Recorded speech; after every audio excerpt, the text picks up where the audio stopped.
ability and progress in improving graduation rates in our schools. It's a very important election, and I would greatly appreciate your vote. Hey, let's see. Oh, there we are. There we are. Memorial Day to kick off the summer. Backyard barbecues and all those remodeling projects around the house is ready to go at New York Sash. It's not this weekend, it's next weekend, and they're celebrating this week by offering 20% off all new windows, doors, bathrooms, professionally installed, 5-star rated, and now 20% off. They're also giving away a new Weber grill valued at $675. Stop by the Idea and Design Center to see all of their products on display. Check out the grill and throw your name in. The winner will be chosen May 27th, so you could be grilling in style on Memorial Day. Most importantly, do not forget the true meaning of the holiday, to honor those who have served our country. New York Sash supports our military and veterans year-round by offering discounts, supporting veteran initiatives, and with their annual Shower for a Soldier bath makeover giveaway. And right now, they're saying thank you with the New York Sash Memorial Day celebration. They're closed Memorial Day, so their staff can attend the parade and show support for our military and veterans. But now, through the 27th, stop into the showroom, get 20% off your project, a chance to win a grill, and a free flag to wave at your parade. It's the Memorial Day celebration at New York Sash all this week at the Idea and Design Center, 349 Oriskany Boulevard in Whitesboro. WIBX 950 and 106.9 FM. This is Keeler. Okay, good morning. We have a bunch to get to today, and today, of course, is Election Day. Davey, what school district? You're in the, are you in the Rome School District? No. Let me guess. Are you in the Oriskany School District? Are you in the Holland-Patton School District? Correct. Will you vote today? I hope you will. Yes, noon to 9. I'm going to be voting. Noon till 9 o'clock, and each district can be a little different on their voting times. So check your district website for the times. But for the most part, it's somewhere between noon and 9 p.m. Not the early voting that you would get on a general election day. So be aware of all of that. Today is a big day. Get out there and vote. The city of Utica has been quite the contentious race, right? You have 5 people running, and a couple of them, I just have to say, be very, very careful. I have no problem saying if you're looking for the Utica School District to continue to become transparent, to continue to track every penny that's being spent, then you really have to vote Cooper and Hobeika and Cooper. And the people that are coming after Hobeika have personal grudges, and 2 of them are very tied, at least one we know, very, very tied to Bruce Karam, the current superintendent, who is on paid administrative leave. So there's a rift between Karam and Hobeika, and that has bled into the race. But if you want transparency, do not think everybody's going to get out and vote and it's going to take care of itself. Before you know it, we could be in the midst of chaos. Hobeika and Cooper, vote today, noon till 9 o'clock. It's not a commercial. It's just my opinion. A good opinion. Thank you, Davey. I don't know if you saw the story from yesterday. This story goes back to last year in November. A 30-year-old Sequoia man has been indicted by the Oneida County Grand Jury in regards to the November 22 death of a local woman. 30-year-old Alexander Cluse of Sequoia was indicted on May 11th this week on one count of leaving the scene on one count of leaving the scene of an incident without reporting, which is a Class D felony. Cluse surrendered to Oneida County Court on Monday and was arraigned, according to Hartford Police. Police say that on November 30th, at about 10 p.m., the Oneida County 911 Center received a report from a passerby traveling on Elm Street in the town of New Hartford and said there was a woman severely injured lying in the roadway near Brooks Lane. Police later identified the woman as 30-year-old Martha Staring of Sequoia, who was taken to St. Elizabeth's Hospital in Utica with severe injuries, listed in serious condition in the intensive care unit, and unfortunately was later pronounced dead. Both Cluse and Staring are originally from Little Falls. In December, Oneida County DA Scott McNamara was on the radio talking about the incident. He said it was being investigated as a homicide. McNamara added that there were some unique things that happened during and then after she was found in the road that, quote, make us look into the case. While McNamara was unable to offer complete details back then, he did say that upon investigation, it was learned that Staring was with a male believed to be her boyfriend or husband at the hockey game on November 30th.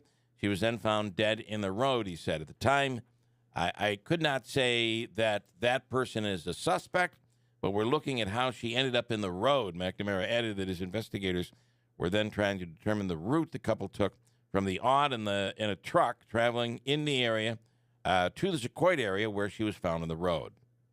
So take that for what it is, but it's a leaving the scene of an accident, which is the charge, and that, by the way, is a Class D felony.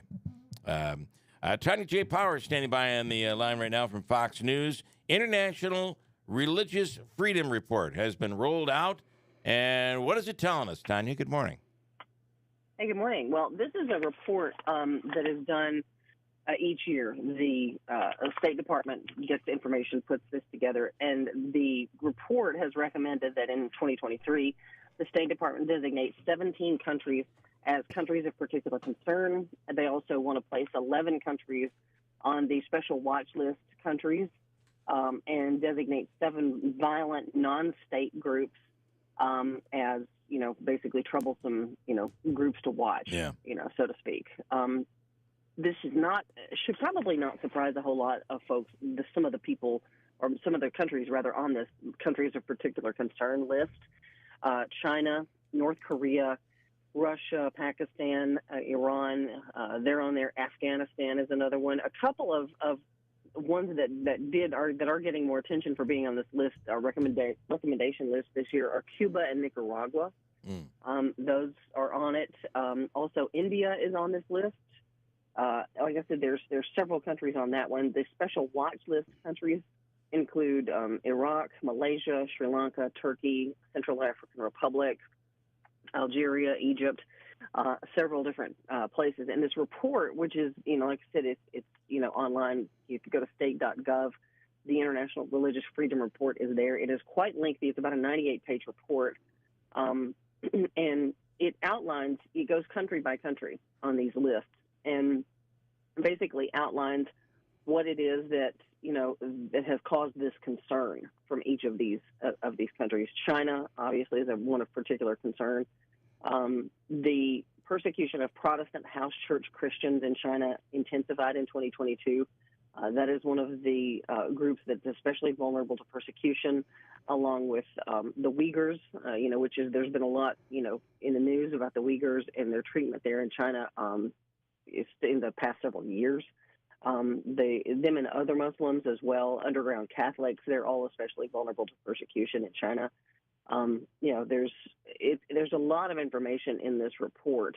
They sort of, like I said, goes country by country and explains, here's the reason, here are some examples, here's concrete examples of what has happened to, different groups or religious groups or people of faith. Does it list the most friendly to religion, to all types of religions, or this is only a negative? These are basically the watch, the dangerous, far as the ones that are, here's the ones that are should be on these countries to watch list. That and the particular concern, kind of list. There's tons of information, like I said, about. I poured over this for quite a while yesterday. It is, and learned a lot, actually. What's interesting is the number of people and groups throughout history who have fled religious persecution, and yet it seems like it still exists today after all of these years, and after the modernization of the world, it still exists today. Yep, it does. Which is very sad. Okay, Tanya, thank you so much. Have a wonderful day. Mm-hmm. Tanya J. Powers from Fox News. What else did you see, Davey? I know you were talking about this when I walked through the door this morning. Syracuse University has increased its tuition. And it might be I'll get to it, Rob. I'm going to get to it. It might be,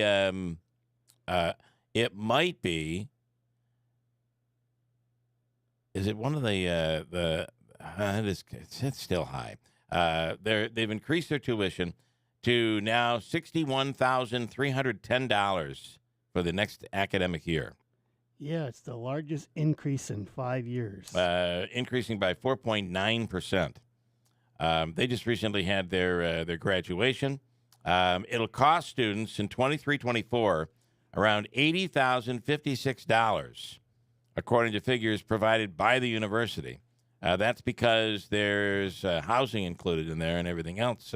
Before you're done, when it's all said and done, you'll spend over $80,000 a year to go to Syracuse University. Speaking of Syracuse University, the basketball team got a big transfer in from a big center that played for Florida State last year.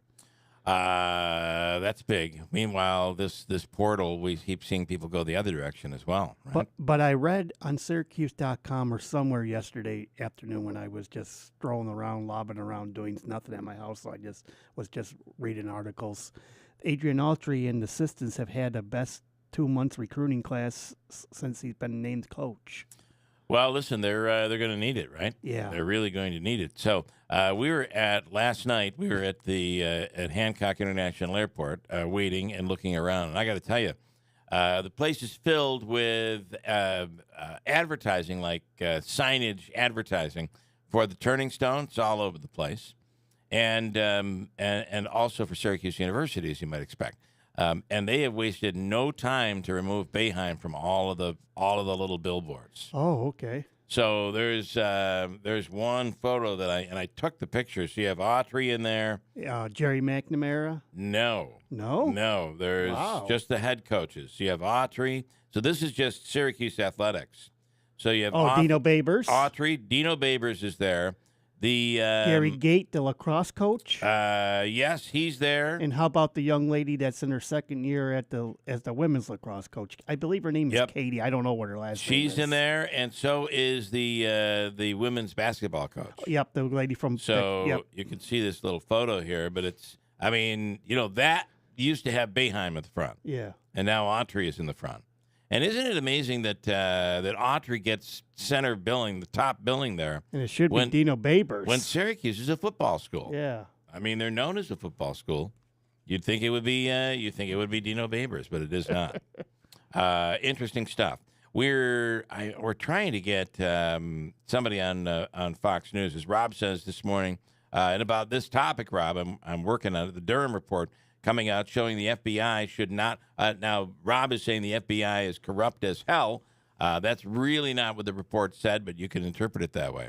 But basically saying that the FBI should not have pursued the whole Russia situation that President Trump called fake news. However, as for changes in policy and the way they do business at the FBI, the report did not recommend any changes. But we'll talk about that with Fox News coming up in just a little bit. We'll get to it. By the way, Jeff is off this morning. We talked earlier about Vernon Downs, and Senator Joe Griffo is in.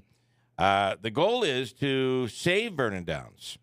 And Griffo says that they are doing things. There are things that are being done. We'll speak with him. But they're getting resistance. You don't have that Republican upstate Senate control anymore to push these things through. Everything is in, and it's not even as much politics, Republican Democrat, as it is upstate versus downstate. And there's certainly downstate control. So we'll speak with Griffo. He'll be in studio to talk about that coming up a little later on this morning. I wonder if they're going to get the crowds this weekend because there's the Preakness is running on Saturday. And then they got a carnival rides up there on Friday, Saturday, and Sunday at Vernon Downs. Well, and I have to say that there was we spoke to somebody just a little while ago claiming that they were there for the Kentucky Derby, and it was an awesome time, and it was packed, and everybody had a great time. Usually these big thoroughbred racing events, you'll get crowds. We'll see what comes this weekend. The Preakness is on Saturday. And the only one that's committed a run so far is the one that won the Kentucky Derby. No other horses from the Kentucky Derby are going to be running the Preakness. Did you, I don't know if you saw this all over the news yesterday, but Martha Stewart is now going to be on the cover of Sports Illustrated's swimsuit issue. Is she the only one on the cover? Or are they doing multiple covers? There's 4 people. Okay, so there'll be 4 different covers. Yes. Yeah, that's their way of doing it. I know you're a little bit surprised, but Martha Stewart started out her career as a model in the 1960s. Yeah, you said that yesterday when I said, "Oh, look at that, Martha Stewart." You weren't looking positively on it. But the 81-year-old, I got to say, looks pretty good. Not necessarily my cup of tea, but she looks pretty darn good for 81 years old. Martha Stewart will be on the cover of Sports Illustrated, the swimsuit issue, along with Megan Fox, Kim Petras. I don't know if I say that right. She's the anti-gender lady that won the Grammy Award. Oh, okay. The anti-gender? Yeah, she's anti-gender. What is anti-gender? I don't know. That's what they said, anti-gender. Anti-gender. So she's against gender? Yeah, I think so. So she's a he? Yes. Okay. Are you sure? Yes. Okay. All right. Don't know anything about that, and I'm sure there will be people that'll say Sports Illustrated has become woke, and they won't get the magazine for that reason. Brooks Nader will also be on the cover. Here's Martha Stewart talking about why she decided to do the cover and how she prepared for the cover of Sports Illustrated's swimsuit issue. Here we go. To be on the cover at my age was a challenge. I think I met the challenge. For me, it is a testament to good living. And I think that all of us should think about good living, successful living, and not about aging. The whole aging thing is so boring. I didn't starve myself, but I didn't eat any bread or pasta for a couple of months. I went to Pilates every other day. Okay, and at 81, she, take it for what you want, but she looks pretty darn good at 81. Florida police say that a high school teacher pointed a gun at his wife after she showed up drunk to his daughter's track meet and was not invited out to Olive Garden. The teacher wasn't invited to Olive Garden. He's now been charged with aggravated assault with a weapon, but no, she was drunk, he says. Here's a quick little piece from actual audio of what occurred there on the track. The Olive Garden. When you're here, you're family. Okay, that has nothing to do with that's an Olive Garden commercial. Sorry. A professor in Florida has broken the record for the longest time living underwater. Dr. Joseph DeTuri has spent over 70 days underwater and is aiming to make it a full 100 days living an undersea lodge. He's living in an undersea lodge. Here he is talking to a middle school class from deep underwater. Here we go. I do biomedical research. So I did a whole bunch of blood, urine, and saliva testing beforehand. Then I'm doing a whole bunch while I'm down here. We'll do a whole bunch afterwards. We're looking for lines, trend lines, right? Are you getting better? Are you getting worse? We know that when you stay on the International Space Station for a year, that you get taller. Why? There's no gravity compressing you down. I am underwater. I am being overly compressed. I will probably be an inch shorter when I come up. We'll see. Wow. I didn't realize if you go on the space station, you actually get a little taller. But I've heard people, I was just speaking to somebody the other day that said they actually measured themselves and they were taller. They were doing some sort of a stretching exercise, and it stretched things out to the point where they were not a lot taller, but they were actually a little bit taller. And I wonder why they were telling me that. Are they telling you to do it? Are you believing this, that now there's more controversy going on than just Bud Light? The Bud Light controversy is spreading now to Miller Lite. People are trying to cancel Miller Lite for airing a woke commercial a couple of months ago talking about how the beer industry has treated women poorly in their ads. The concept is that you would send in any beer advertisement that is offensive to women, and it would get turned into compost to help grow the ingredients for more beer. Here's a quick clip from the commercial. Here's a little known fact. Women were among the very first to brew beer ever. Centuries later, how did the industry pay homage to the founding mothers of beer? They put us in bikinis. Wow. So here's to women, because without us, there would be no beer. I don't know. Without us, there would be no beer. I guess that's certainly true, but I don't know. Is that woke enough to I love the word woke. We're overusing that word, I think. But is it woke enough to cancel, to stop buying, to cancel Miller Lite and stop buying it? I don't know. We say, buy Utica Club Light. That's a far better product. Got a break. 6:45. It's Tuesday morning. Coming up in a bit, Dr. Kent Hall from MVHS. We'll speak with him. Also, next hour, there's a guy out there that helps put people together with, especially on LinkedIn, where he puts them together with opportunity. You may be looking for a job. You may be looking to increase your business. You may be looking to expand. He'll put you together with somebody that may put you in a position where you can actually do that. Pretty cool.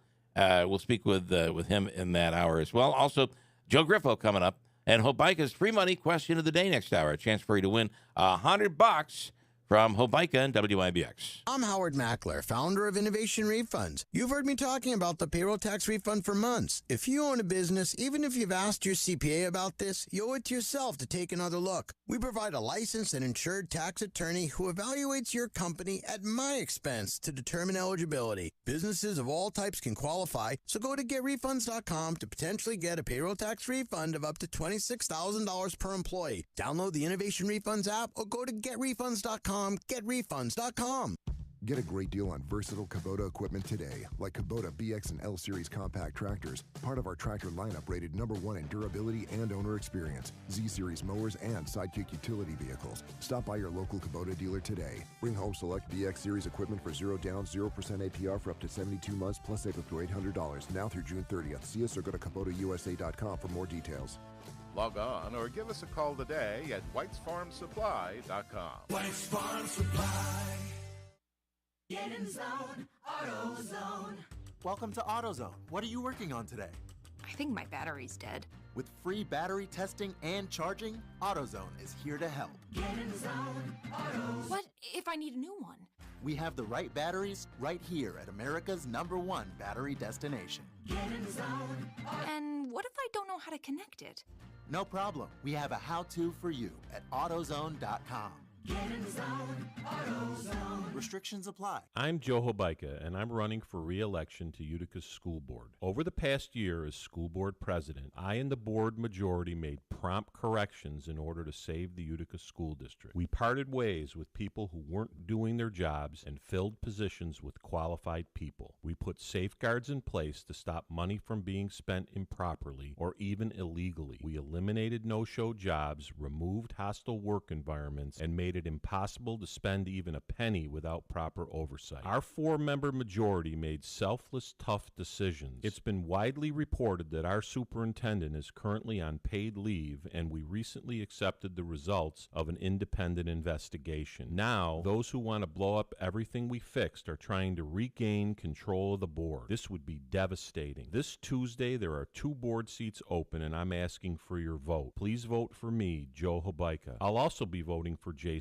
Cooper. I promise you, every single vote counts. Years ago, my mother had a problem with her heating. She was charged almost $200 just to change a battery. I'm Jen, and at Standard Heating, Cooling, and Insulating, we won't do that. Standard developed our free service program. If we can fix it in under an hour and no parts are needed, it's completely free. Half of our service calls are free because they are easy fixes. Our experienced technicians are the best in the business and are ready to help you. Standard Heating, Cooling, and Insulating. We promise to save you money. Call us today at 315-859-6292. Spring is on the way, and if you're looking to make the most of it in a new RV, camper, boat, or trailer, then look to Mohawk Valley FCU. Right now, you can get up to 120 months financing for as low as 5.74% APR for any new recreation vehicle. That's 120 months of financing for as low as 5.74% APR. Go to MohawkValleyFCU.org for more info and to apply today. Mohawk Valley FCU, member focused, member driven. Hi, I'm John Martosh, and I'm running for the Utica School Board because I'm concerned about our children's education. The Utica School District ranks one of the lowest in New York State exams for math and English. Despite this poor performance, the current school board president, Mr. Habaika, wants to be reelected to continue to do more of the same. We had great teachers, but many say retaliation is the administration's response to teachers who pointed out needed changes. I will support parents, teachers, and administrators who want their voices heard when it comes to what their children are being taught. As I go door to door, parents tell me they want increased safety for students, transparency concerning the Utica School Board's $243 million budget, and concerns over the implementation of CRT. I, John Martosha, respectfully ask for your vote this Tuesday so I can help bring the changes, the accountability, and progress in improving graduation rates in our schools. It's a very important election, and I would greatly appreciate your vote. Hey, it's your radio buddy Jimmy Fallon, and the last time I was up at WIBX with the Keeler Show, when I wasn't shutting down hecklers in the comedy club, I was learning all about Bill and Robin Monjo and their amazing philosophy of buying and selling homes at River Hills Properties. Folks, when you list your home with River Hills, you're getting an extra level of service it is not available with other agencies. And I, for one, can't imagine having people I don't know wandering through my home when I'm not there. It's bad enough I've got Lincoln throwing his keg parties when I'm on the road. But also, that's the way houses are sold up in Utica, but not with River Hills. Your River Hills listing agent is there every time your house is shown. They turn the lights on, they answer questions, and they make sure no one's going through your medicine cabinet. It happens. Trust me, I've done it to a few people. Not proud. But seriously, list your home with River Hills Properties and reduce your stress level. It's like having a personal assistant to oversee the sale of your home. So why wouldn't you list with River Hills? What the heck's wrong with you? If you're even thinking about selling your home, call my friends at River Hills Properties, serving Utica, Rome, the Valley, and the North Country. Call 315-896-1009. And remember, nobody sells homes like River Hills Properties. Tell them Jimmy Fallon told you to call. WIBX 950 and 106.9 FM. This is Keeler. A couple of comments out there here this morning, and feel free to comment yourself at 315-736-0186. Wayne is out there. Very sad day for Utica in Academy of Science. Utica Academy of Science in Frankfurt say they are getting rid of the Dean of Students, Ms. Campanella. She stood up to the school's superintendent for her Utica school and was let go. Can you look into this more? She was a class act. I don't know, Wayne, you call us and tell us more about that. I don't know anything about that. Rob says, I'm still waiting. How about the Durham report? Shows the FBI is corrupt as hell. Well, we kind of talked about it. I don't know what else to say about the thing. Tim, no. Donna this morning. Never mind, I know. Okay, Donna says, I have to ask which Sports Illustrated cover is the transgender or the man? And then she says, wait a minute, I know. Do you have a picture there? Yes, I do. I don't know this person. I would never know. Are you sure that's not that's a woman? No, it's not. She's German pop singer Kim Petras has been named one of the 4 covered supermodels for the 2023 Sports Illustrated. As a transgender woman, Petras has become an icon in the LGBTQ community. She opened up to SI about the pressure she feels to present to the trans community at times. But she has nothing to do with sports, though, does she? No, she emerged on the scene back in 2017 when she released her first song, I Don't Want It All. The 30-year-old has continued to make music since. All right. She's done songs with Sam Smith, Nicki Minaj. Well, by that photo, she's beautiful. Yeah. Devin, do you have a comment on that? You look like you do. I haven't seen that photo, but I have seen Martha Stewart, so. You have? Okay. Yeah. And she looks beautiful. Yes, she does. Yes, you like him a little older. Okay. Well, Donna, I think you now know. But there's no way you would ever be able to tell. That's really wild. Mike says, we've gone from the rent is too damn high to the tuition is too damn high. Unfortunately, the tuition has been too high for a long, long time, and it has. That's high. You're talking about $80,000 to go to, yeah, that's what I'm looking at there, Donna. $80,000 to go to Syracuse University. The Stanley Cup Final Four is now official. Do you have a prediction here? Last night, the Dallas Stars took down the Seattle Kraken by a final 2-1, winning the best-of-7 series and locking up their spot as one of the Final Four teams in the Stanley Cup playoffs. The Stars will be taking on the Vegas Golden Knights. while the Florida Panthers will face the Carolina Hurricanes, each in another best-of-7 series. Any prediction there?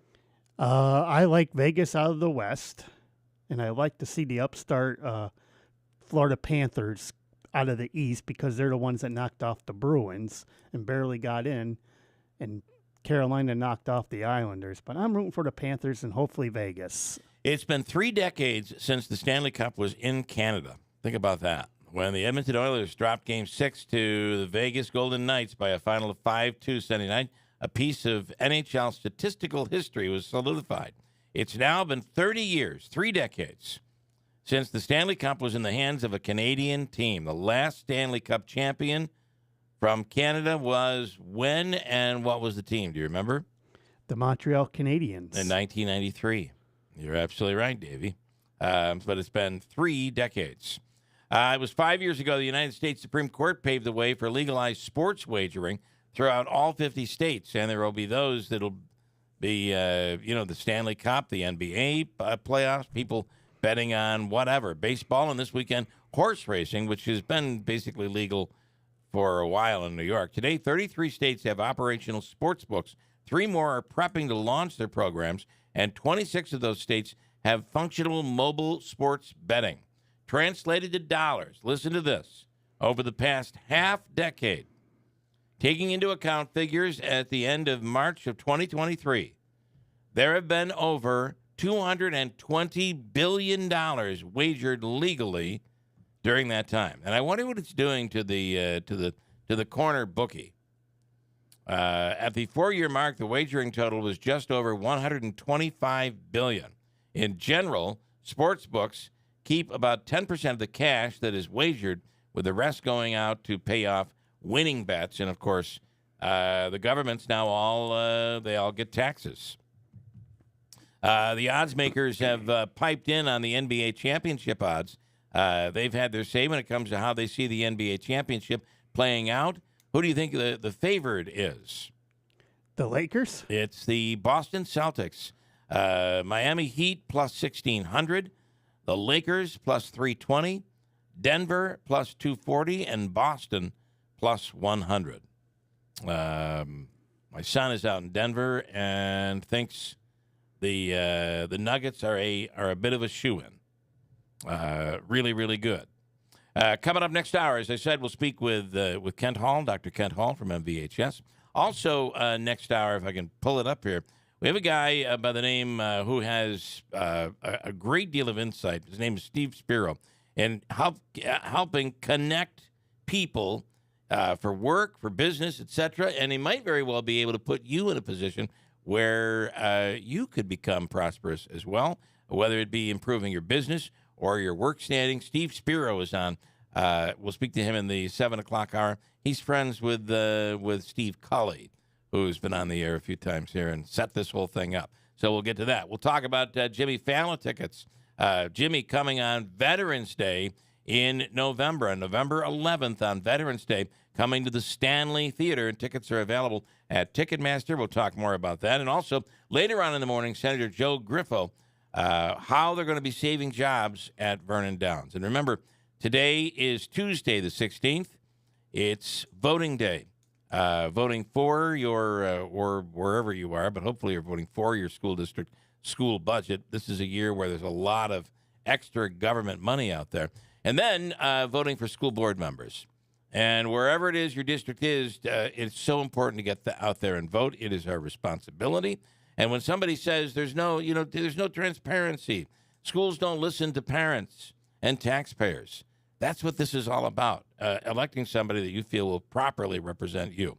So get out there and vote noon until 9 p.m. tonight for your local school district. From screen printing and embroidery to promotional products and online shops, it's all under one new roof at Max's Print Shop in Marcy. Order anytime and any quantity in person or online at maxsprintshop.com. Since 1978, we pride ourselves on personally meeting every customer's need. We can take your project from design to production. And remember, Max's Print Shop will stitch anything. And we mean anything in the Utica-Rome area. Find us at 9555 River Road in Marcy or online at maxsprintshop.com.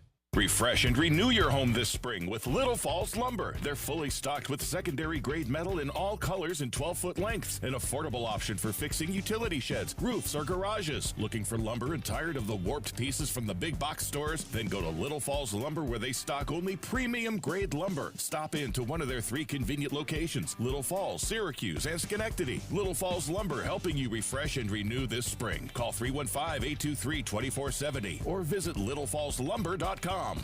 From the Stanley Theater Studio, WIBX 950 Utica, Rome, W295DI Utica, Rome, your news, talk, and sports leader, a Town Square media station.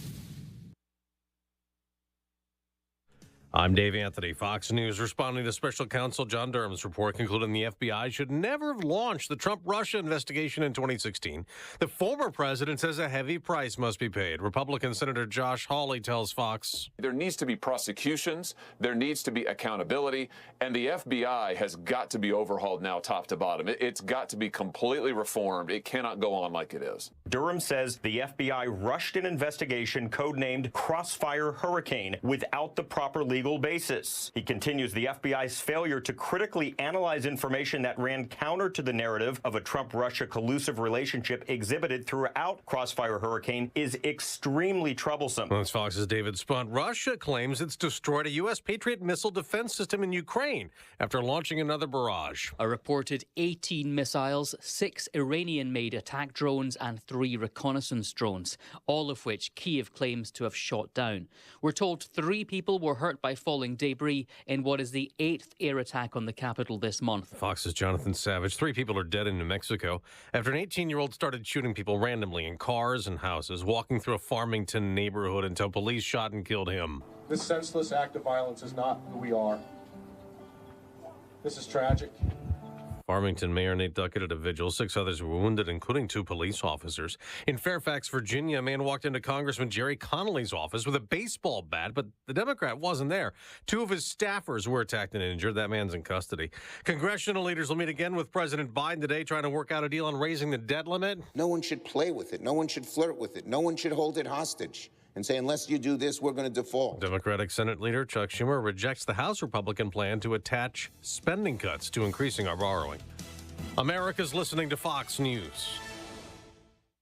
David in Pennsylvania writes in to tell us about his experience with Relief Factor. I tried Relief Factor for hip pain and was surprised that it also helped relieve my shoulder and foot discomfort. After taking it for a month, I stopped. And sure enough, the pain returned.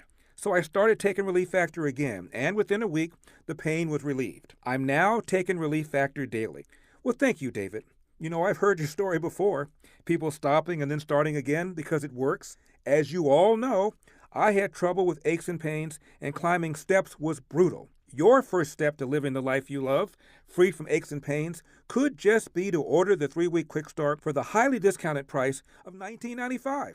After trying Relief Factor, over 500,000 people have gone on to order more. Try it for yourself and see what all these people are talking about. Go to ReliefFactor.com or call 800-4RELIEF to find out more about this offer. That's 800-4RELIEF. Live your best life and feel the difference with Relief Factor.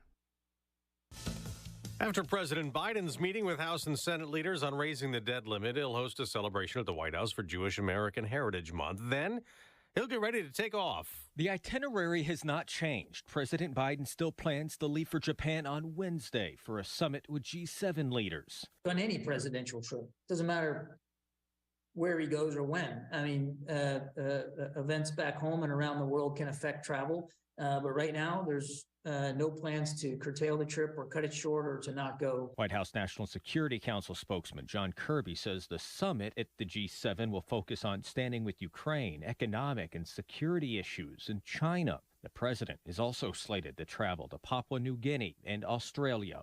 Jared Halpern, Fox News. In Washington, there's also an out-of-this-world set of meetings. The 2023 Humans to Mars Summit kicks off today in Washington, D.C., with a full schedule of events around the goal of sending humans to the red planet. It's being held at the National Academy of Sciences building and features a speakers lineup that includes senior NASA officials, astronauts, STEM professionals, planetary scientists, artists, and others. That's Fox's Tanya J. Powers. We'll get an update on the economy next hour, showing how much spending we did last month in shopping and a report on retail sales. Before that, on Wall Street, stock futures are falling down almost 100 points for the Dow. In hockey's playoffs, a Game 7 came down to the final seconds. Dunn towards the net, save Ottinger. It ends up in the corner. Ben has the puck, clears the zone. Game 7 is over. The Dallas Stars held on to beat the Seattle Kraken 2-1 on ESPN to advance to the NHL's Western Conference Final. The Stars will play the Vegas Golden Knights. I'm Dave Anthony, and this is Fox News.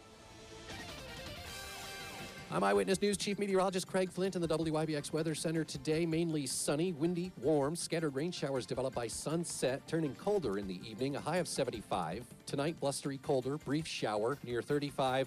And tomorrow, sunny, breezy, much cooler for May, a high of 55. Frosted freeze by Wednesday night. For more on your local forecast, tune to Eyewitness News at 6 on WUTR. I'm meteorologist Craig Flint on WIBX 950 and 106.9 FM. Refresh and renew your home this spring with Little Falls Lumber. They're fully stocked with secondary grade metal in all colors and 12-foot lengths. An affordable option for fixing utility sheds, roofs, or garages. Looking for lumber and tired of the warped pieces from the big box stores? Then go to Little Falls Lumber, where they stock only premium grade lumber. Stop in to one of their 3 convenient locations: Little Falls, Syracuse, and Schenectady. Little Falls Lumber, helping you refresh and renew this spring. Call 315-823-2470 or visit littlefallslumber.com. Hi, I'm Pete from Big Apple Music, and whether it's your home or business, you have a lot invested. In the past, a camera surveillance system was an expensive luxury. Big Apple has now made it affordable. Big Apple is the area's leader when it comes to camera surveillance systems, having installed hundreds locally in homes and businesses. Big Apple is New York State licensed for security and camera surveillance, with most of our products sourced from American companies. Featuring Starlight Night Vision, our cameras dollar for dollar have the best night vision available. A camera surveillance system can offer full property coverage. It prevents and reduces crime, monitors high-risk areas like parking lots and showrooms, and Big Apple has a fully set-up showroom to give you real-time, realistic demonstrations of just how great a camera system can be for you. Stop in and see for yourself at Big Apple Music in New Hartford.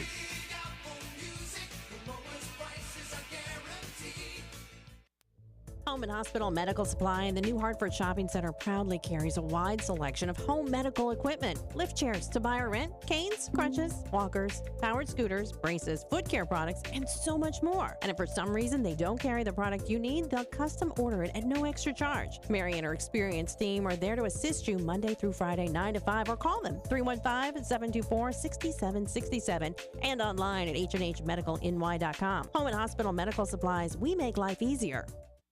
Those April showers could bring May hot tubs. It's about time you treat yourself to a luxurious new spa from Strong Spas. Visit their huge showroom and choose from over 100 spas in stock and price to move fast. This summer, get ready to relax. You deserve a brand new spa from Strong Spas. Visit their ginormous showroom inside Sangertown Square, New Hartford. Special financing available for credit qualified buyers. Strong Spas. Experience the difference for yourself. Hurry, these spas won't last.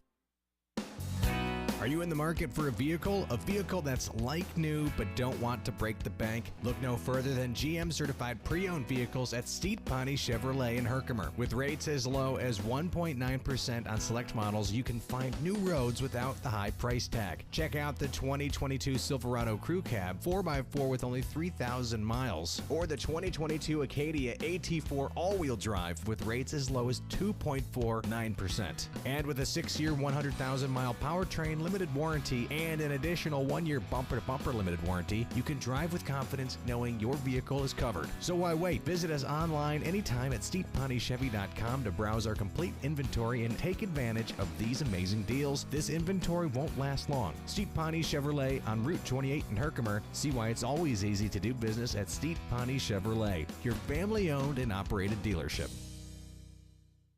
Attorney Joe Cordell. Business owners and professionals face special challenges in divorce court. In addition to everything else going on, they have to contend with allegations that they are earning more than they are, coupled with claims on their business or practice itself. Clients with assets depend on their divorce lawyer's skills in these matters, and that's why it's so important to hire someone that has those skills. Online at CordellCordell.com. 518-554-0000. 100 Great Oaks Boulevard, Suite 110, Albany, New York, 12203.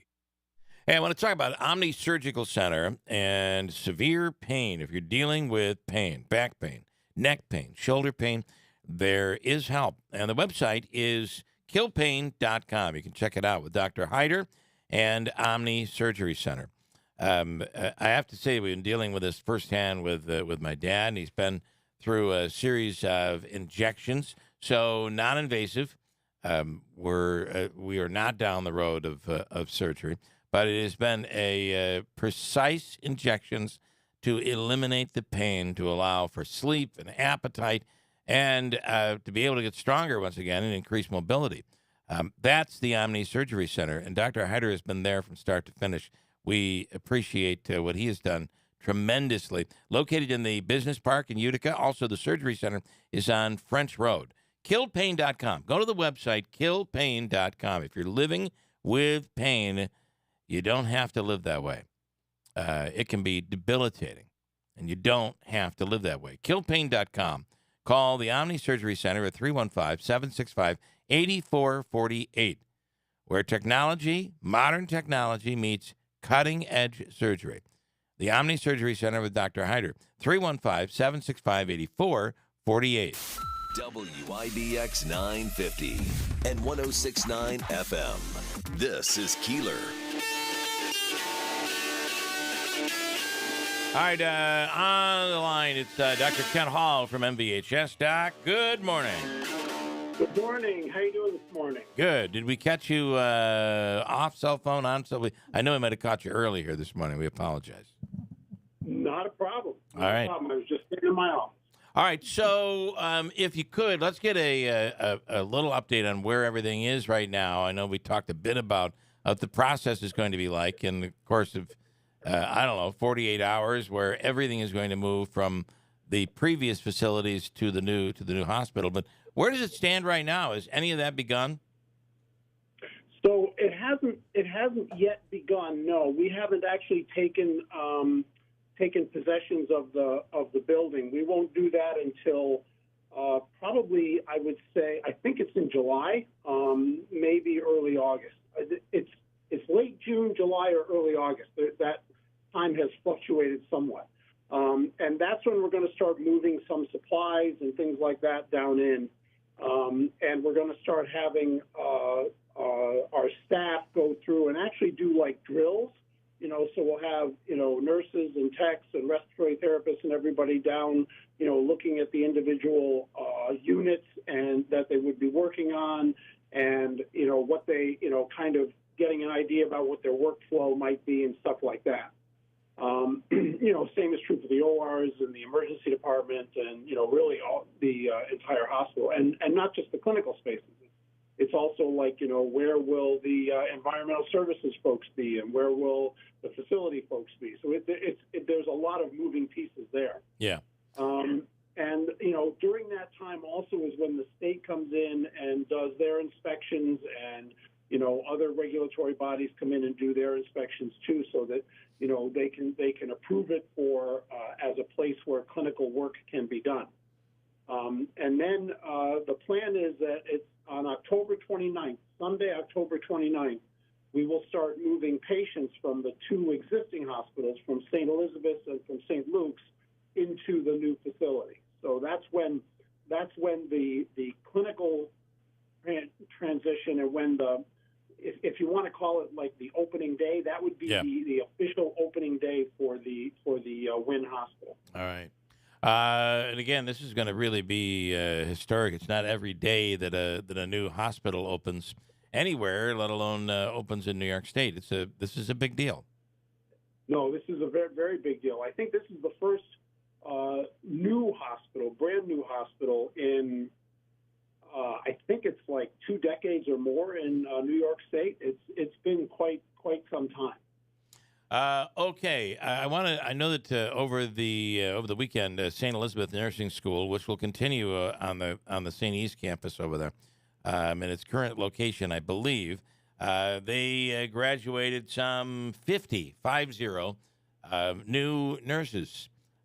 It's a big deal, right? Because there is a shortage of nurses out there. We need them now more than ever. Oh, you're absolutely right. It is a huge deal, and we've been lucky to actually recruit a number of those nurses to work in the health system, as well as nurses from other local nursing schools as well. And we're looking forward to bringing them on, over the next month to 6 weeks, and then they go through a period of, I wouldn't call it an orientation because it's really more prolonged than that. Usually lasts about 3 to 6 months, where they transition from what's called a graduate nurse into actually full-fledged registered nurse. Okay, all right. And then on the issue of COVID and how it has affected, it certainly caused real difficulties in the nursing industry, right? And there was a shortage, and the vaccine played a role for some. But then on top of that, the traveling nurses came in, and they were making a ton of money, whereas the day in, day out local nurses were not. It really harmed the industry. Would you agree with that? Yeah, I really would, and this is not something that just happened, in Utica or in New York State. This was really across the country, where health systems, because of the exodus of nurses from working in hospitals, that we had to backfill with the travelers, and because of the demand again across the country, the price just went up and up and up and up. And so it became really, from a long-term standpoint, it became very non-sustainable. Thankfully, that seems to have plateaued and seems to be coming back down. We've been able to recruit a number of nurses. The demand for traveler nurses is easing somewhat, although it's not down to what it was 2 or 3 years ago yet. Yeah. So we're still spending a fair amount of money to continue to staff, all of our, or not all of them, but the vast majority of our clinical areas. Okay. So then we go from the nursing area to the physicians. One of the things we heard so much about when the new hospital was being built is that it'll be a brand new facility. It'll attract the brightest and the best. What type of ratio are we going to be looking at in terms of young, new physicians versus experienced veteran physicians that are at the hospital? Have we lost those veterans, and will we be dealing with a lot of new physicians? And talk about the benefits and maybe well, let's start with that. Have we lost veterans? Are we looking at more new physicians? So I would say that we have not lost any physicians at any higher rate than we did before the pandemic. It's been, as docs age out, then they transition into retirement or to non-clinical work or something like that. We have been very fortunate in terms of our ability to recruit. I would say that last year we recruited 17 new docs, so that's in 2022. And that's just the docs that are employed by the health system. And then in 21, we actually recruited 19 physicians. So we've been actually doing a pretty good job of recruiting them. And they're not all, brand new right out of residency. A number of these have, in fact, I would say almost the majority of them have been in practice for some period of time and just decided to move. And, I think that the Wynn Hospital has been a real beacon and draw for them. The other thing that I would say that is new and growing to us is that is the development of our training programs. So we've had a family medicine residency. So residency is the time after you graduate from medical school, the time that you are trained into a specialty. Yeah. So we've had a family medicine residency for 45 years. But over the last 2 years, we have actually started 4 other physician residencies. So that is in general surgery, in psychiatry, in OBGYN, and then what's called a transitional year, which is almost like a classic internship. It's a 1-year training program that then leads you into other training programs. So, there will be a huge number of new learners when we move into the WIN. Actually, there are, starting now, we'll have, I think, 63, I think the number is 63, give or take, new residents here starting in July. So, a lot of really interesting and really exciting things. And add to that the fact that we have a relationship with the Lake Erie College of Osteopathic Medicine in Elmira, where we are one of their primary clinical teaching sites for their 3rd and 4th year medical students, where we're going to have right around 60 3rd and 4th year medical students here. Okay. So we're going to have a lot of learners too, and what happens is that as they go through their residency, a number of them will probably end up staying in Utica in this area, whether they work for the health system or just stay in the area and work for somebody else. That would be fine, but it will be a way for us to increase and to recruit docs into this area. I want to just there's a book out written by a Harvard Medical School. I guess this person is a physician and a master's certified coach for physicians, assistant professor of medicine. I got to get the name here. I've lost the name. I'll get the name in a second. Anyway, Dr. Gail Gazelle. And she came up with what COVID has done to not only nurses, we hear that all the time, but what COVID has done to physicians. And talking about how physicians and healthcare professionals have gone through so much during COVID that there's a burnout factor. Can you talk about that? Yeah, so it is. The last 2 or 3 years have definitely been a strain on everybody who's in the healthcare industry, and especially the frontline workers. And that's been true of doctors, as it has been true of nurses and of everybody else. So, we have seen, docs who were kind of close to retirement leaving. We have seen, some docs even a little bit further away from retirement, kind of transitioning out of healthcare into something else, or at least full-time healthcare into something else. I mean, frontline docs, whether it was in the emergency department or on the floors or in the ICUs, I mean, taking care of that many sick people and seeing the number of people that honestly died from COVID, especially early on, especially in 20 and 21. I mean, that just takes a toll on you. It's akin to, being in a war zone, except it's not as violent. But add to that, that you are, in this case, you were not only being their caregivers from a healthcare standpoint, but because they didn't have family members who could come in, you were also their support, and you were the conduit of information between what was going on and their family members. So it's just for a human being to accept that and to bear the brunt of that is telling. It's telling on the psychology, and so it's not surprising that people are, taking a step back and saying, what is it that I can actually tolerate? Right. So that's the reality of it. I haven't read Dr. Gazelle's book, but I would bet that that's a lot of what she says. We're speaking with Dr. Ken Hall from MVHS. There's another part in here that is very difficult when dealing with insurance companies today. That oftentimes a doctor will prescribe something that he or she feels is best for the patient, and the insurance company says no. The insurance company rejects it. How difficult is that of a problem? Because from a patient standpoint and the public standpoint, it seems like it's a big problem.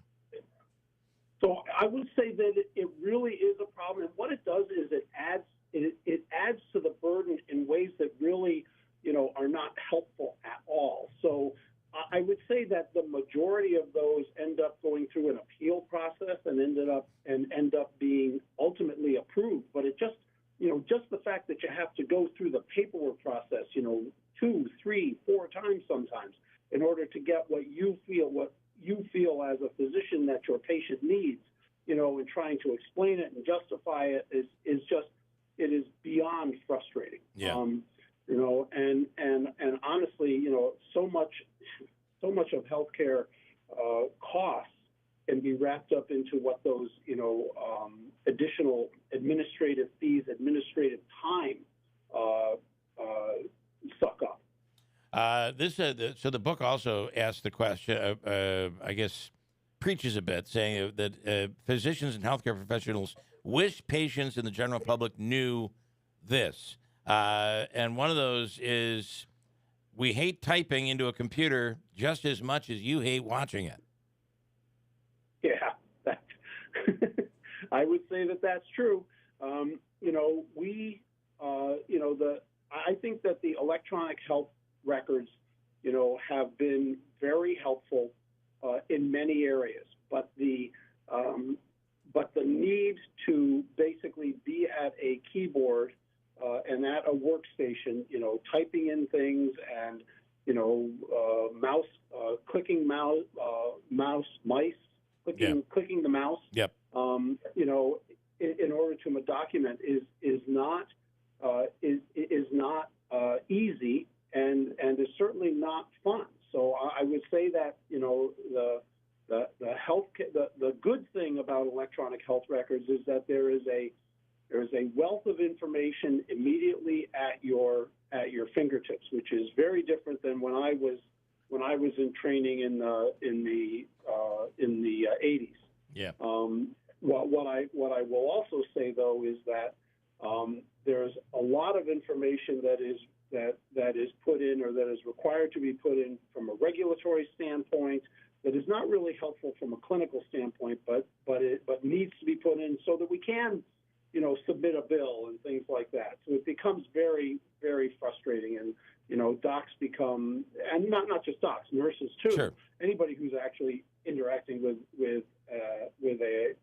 an electronic health record, become almost like data entry people, which is very frustrating. And I know we talked about this just a little bit recently, but it also lists that Dr. Google can be more of a problem than helpful. Yeah, the problem with Dr. Google is that, number one, you don't know really the quality of the information that you're getting. But number two is that when someone who has a vested interest in and a concern about what the answer is starts to look for things, human nature is that they tend to focus on the things that are, worst case scenarios. And that makes them very anxious, understandably so. And so when they come into their doctor and their doctor who's looking at it in a more objective way says, well, it's most likely this. And they say, but Dr. Google said, it could be this. Yeah. And that could, Yeah. It could be cancer or something terrible. It's like, well, but that's not likely, but that's what they get fixated on. And so it's really trying to kind of talk people down from that. I would say, though, that, for all that it's a problem, I will also say that people, being interested, invested in their health care and in their health information and, trying to understand things, I think that that's good. What I would say is that the doctors that you interact with are people who have a lot of training, a lot of experience, and a certain amount of objectivity toward you that really benefits you over the long run. And then finally, I know this is putting a completely different hat on, but it's the human hat. If you're not comfortable with the doctor you're with, you probably should look for another doctor. No, that's absolutely true. You need to feel that you have a relationship. It's a clinical relationship. So but you need to feel that you can talk to your doctor and that they are going to listen to you, that they have compassion, that they have understanding, that they are looking at things from your point of view in terms of what you want to get out of your health care, and not just trying to dictate, well, this is what you need to do and stuff. So if you don't feel that you are, in the right place or have that kind of relationship, then the best thing that you can do for your health is actually to find someone else.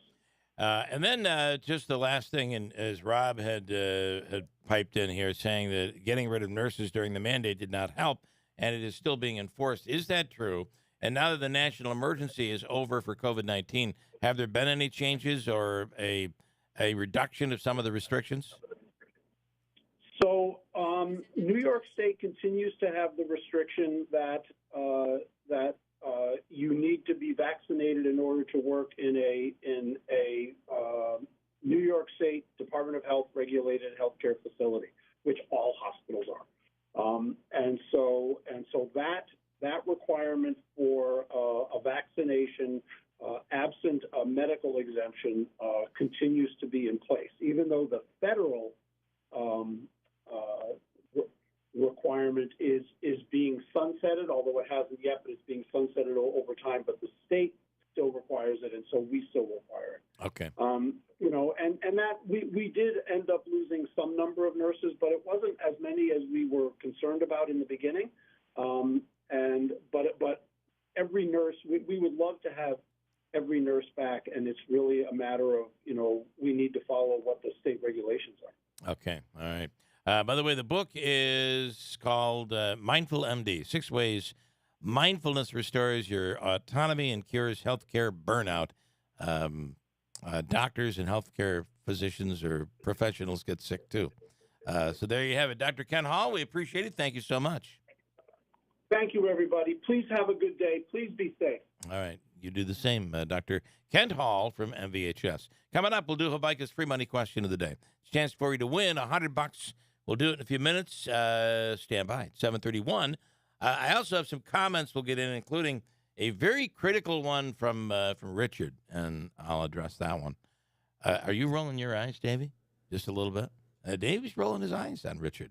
We'll get to it coming up at WIBX. I'm Joe Habaika, and I'm running for re-election to Utica's school board. Over the past year as school board president, I and the board majority made prompt corrections in order to save the Utica school district. We parted ways with people who weren't doing their jobs and filled positions with qualified people. We put safeguards in place to stop money from being spent improperly or even illegally. We eliminated no-show jobs, removed hostile work environments, and made it impossible to spend even a penny without proper oversight. Our 4-member majority made selfless, tough decisions. It's been widely reported that our superintendent is currently on paid leave, and we recently accepted the results of an independent investigation. Now, those who want to blow up everything we fixed are trying to regain control of the board. This would be devastating. This Tuesday, there are 2 board seats open, and I'm asking for your vote. Please vote for me, Joe Habaika. I'll also be voting for Jason Cooper. I promise you, every single vote counts.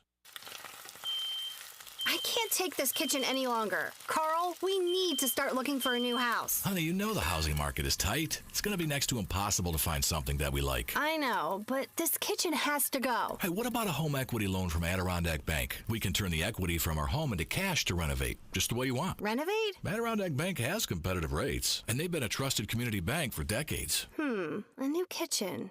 Wouldn't that be awesome? Yeah. Then, of course, we would need new furniture, and we could repair the deck, even add a pool, and take that trip to Italy that we've always talked about. Whoa, slow down, honey. Let's go talk to the experts at Adirondack Bank about that home equity loan. Then we can decide where to start. I've always wanted to add on a craft room, and our bathroom needs a facelift. Don't move. Improve. Stop into your local Adirondack Bank branch for more information on a home equity loan or visit AdirondackBank.com. Bank local with Adirondack Bank, your hometown community bank. Equal housing lender, member FDIC. If you're in the market for a new mattress, no one in New York State has all the brands under one roof that your brand name Superstore Mattress Express has. Names like Tempur-Pedic, Stearns & Foster, Sealy Hybrid, Purple, Puffy, the Number Bed by Instant Comfort, Posh and Lavish, and more. Check out these Memorial Day deals. Any king or queen Tempur-Pedic or select Stearns & Foster with adjustable base, take your pick. A giant 58-inch flat screen TV or a $300 in free bedding accessories. How about this? Any king or queen set in the store, $9.99 or higher, other than Tempur-Pedic, get a free adjustable base upgrade. A free adjustable base upgrade. How about the Number Bed by Instant Comfort? We have the Flex Set in king or queen, an industry-leading 25-year warranty. 5 years, no interest, no money down for qualified buyers. Then take your pick, a giant 65-inch flat screen TV, $500 prepaid gas card, or stainless steel gas grill. Go to MattressExpressNY.com or call 1-800-NEW-BEDS. From screen printing and embroidery to promotional products and online shops, it's all under one new roof at Max's Print Shop in Marcy. Order anytime and any quantity in person or online at maxsprintshop.com. Since 1978, we pride ourselves on personally meeting every customer's need. We can take your project from design to production. And remember, Max's Print Shop will stitch anything. And we mean anything in the Utica, Rome area. Find us at 9555 River Road in Marcy or online at maxsprintshop.com. Hey, I want to talk about River Hills Properties, and are you thinking about selling your home in 2023? If you are, the people at River Hills can help. It's a different philosophy in selling homes. It's all about service. It's all about working for really everybody involved in the process and lowering that stress level. From the very beginning, they're with you till the very, very end. And you know that every time your house is shown, you never have to worry about people walking through your home without you there, your house not being ready to be shown. Every time the house is shown, your listing agent is there answering questions, getting the house prepped and ready to go, making sure the lights are on. And, of course, back to that answering questions part. If there's someone who has a question, a potential buyer, you want that question answered immediately. It can speed up the process and help that person make the decision, you know what, I think I want to make an offer on this property today. It's your listing agent, which is everything to you with New York Sash, from the very beginning of the process till the very end. In Barneville, Little Falls, and Utica, offices for River Hills Properties, but they service all of upstate New York. Online, it's riverhillspropertiesllc.com. Call 315-896-1009. Remember, nobody sells homes like River Hills Properties. All right, Davey, before we do anything else, let's do Hobeika's free money question of the day. It's from Joseph and Andrew Hobeika. For all of your legal needs, contact the Hobeika Law Firm.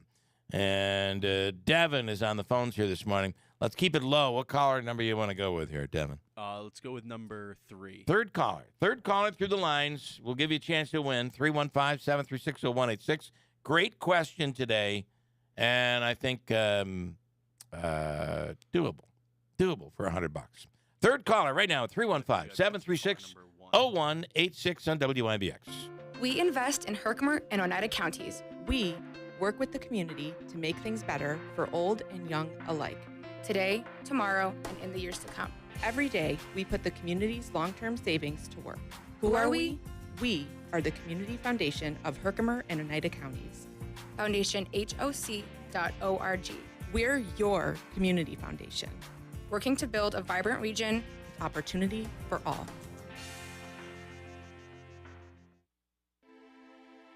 Hi, I'm John Martosh, and I'm running for the Utica School Board because I'm concerned about our children's education. The Utica School District ranks one of the lowest in New York State exams for math and English. Despite this poor performance, the current school board president, Mr. Hobeika, wants to be reelected to continue to do more of the same. We have great teachers, but many say retaliation is the administration's response to teachers who pointed out needed changes. I will support parents, teachers, and administrators who want their voices heard when it comes to what their children are being taught. As I go door to door, parents tell me they want increased safety for students, transparency concerning the Utica School Board's $243 million budget, and concerns over the implementation of CRT. I, John Martosha, respectfully ask for your vote this Tuesday so I can help bring the changes, the accountability, and progress in improving graduation rates in our schools. It's a very important election, and I would greatly appreciate your vote. Get in zone, AutoZone. Welcome to AutoZone. What are you working on today? Thinking about gas mileage. You know, changing your oil with a full synthetic oil like Valvoline Advanced can help your engine get more miles. Right now, buy a 5-quart jug and get a free STP Extended Life Oil Filter.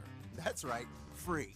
Get started on your next job today with the parts you need, when you need them, at AutoZone or AutoZone.com. Get in zone, AutoZone. Restrictions apply. Memorial Day savings are here, and that means time to upgrade for summer. Adirondack Home Furniture is overstocked in every department, so come take advantage of their amazing deals on sofas, dining sets, bedrooms, outdoor poly furniture, and more. Right now, take advantage of their lowest prices of the year on select items, or 4 years, 0% interest financing. Adirondack Home Furniture has a large line of quality USA-made furniture from top manufacturers. Something for every room, any size, inside and out. From modern to farmhouse, rustic to transitional, with free local delivery and a professional, knowledgeable staff, you'll have your dream home in no time. Plus, salespeople are non-commissioned, so you'll enjoy a relaxing, no-pressure experience. Celebrate Memorial Day and save big at Adirondack Home Furniture for living rooms, dining rooms, bedrooms, home office, and patio at their lowest prices of the year. Adirondack Home Furniture, Riverside Center in North Utica, or at AdirondackHomeFurniture.com. WIBX 950 and 106.9 FM. This is Keeler. Hey, the official coffee of the Keeler in the Morning radio program is from Daylight Donuts in New Hartford. You know they have over 14 flavors of lattes. Their bagels and donuts are fresh every single day. The drive-thru is in and out lightning fast every single day. It's locally owned and operated. Chuck Sedella and Daylight Donuts in the village of New Hartford. Carrie is also in New Hartford. Hello, Carrie. Good morning. What are you doing today? Not much. Sounds Enjoying retirement. All right, very nice. Good for you. Okay, listen, this is from the category take your best guess, I guess. But I do think it's I think you're going to nail it. I do. So did you know that today is National Barbecue Day? No, I did not. Well, it is. That's going to be your question.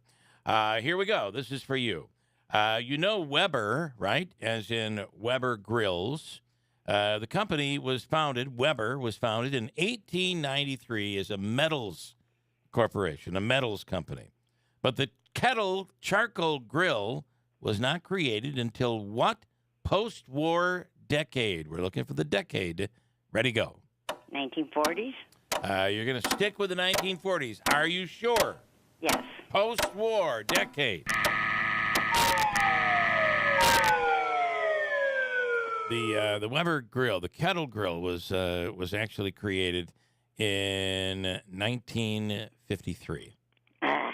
So close, Carrie, but yet so far. I will give you the all-in-one food and fun card. It's a $25 gift card at Aquavino, Babe, 72 Taylor and the Cook, 72 Tavern and Grill, Taylor and the Cook, or any of the concession stands at Adirondack Bank Center or at Nexus. And somewhere I brought in, I wrote this down because I was told that Cookies Q and Creamery is opening this week, and they're going to be doing in Utica. They're going to be doing 2 for $2 hot dogs. See, basically, you could get like a dozen hot dogs for $12. I mean, think about how many hot dogs you could buy with a $25 gift card. Pretty good. wild. At Cookies Q and Creamery. I think I completely screwed that up. Jeff gave me all the details on it, and I wrote it down as I was driving and completely cannot read my writing. But I'm pretty sure 2 for $2 is coming to Cookies Q and Creamery in Utica, and also right over here that's located in Marcy at the golf course, right? Yeah, Palm Springs. At Palm Springs. Okay, Carrie, please enjoy your retirement today. It's going to be beautiful, 75 and sunny. Thank you. Have a good day. Stand by, and Devin is going to take care of you with your gift card there. Let's see. Okay, Steve Spiro is on the line right now. And, Steve, did you know the Weber kettle grill, the charcoal grill, was not invented until the 1950s? I had no idea about that. How you doing, Phil? Yeah, I didn't either, really, until I just read it. I'm doing well. All right, so, Steve, you are by the way, by way of Steve Cully, I'm glad we finally got you in here. I know we were trying to get you yesterday and it didn't work out, but glad you're here. You are what is known as a master connector. What is that?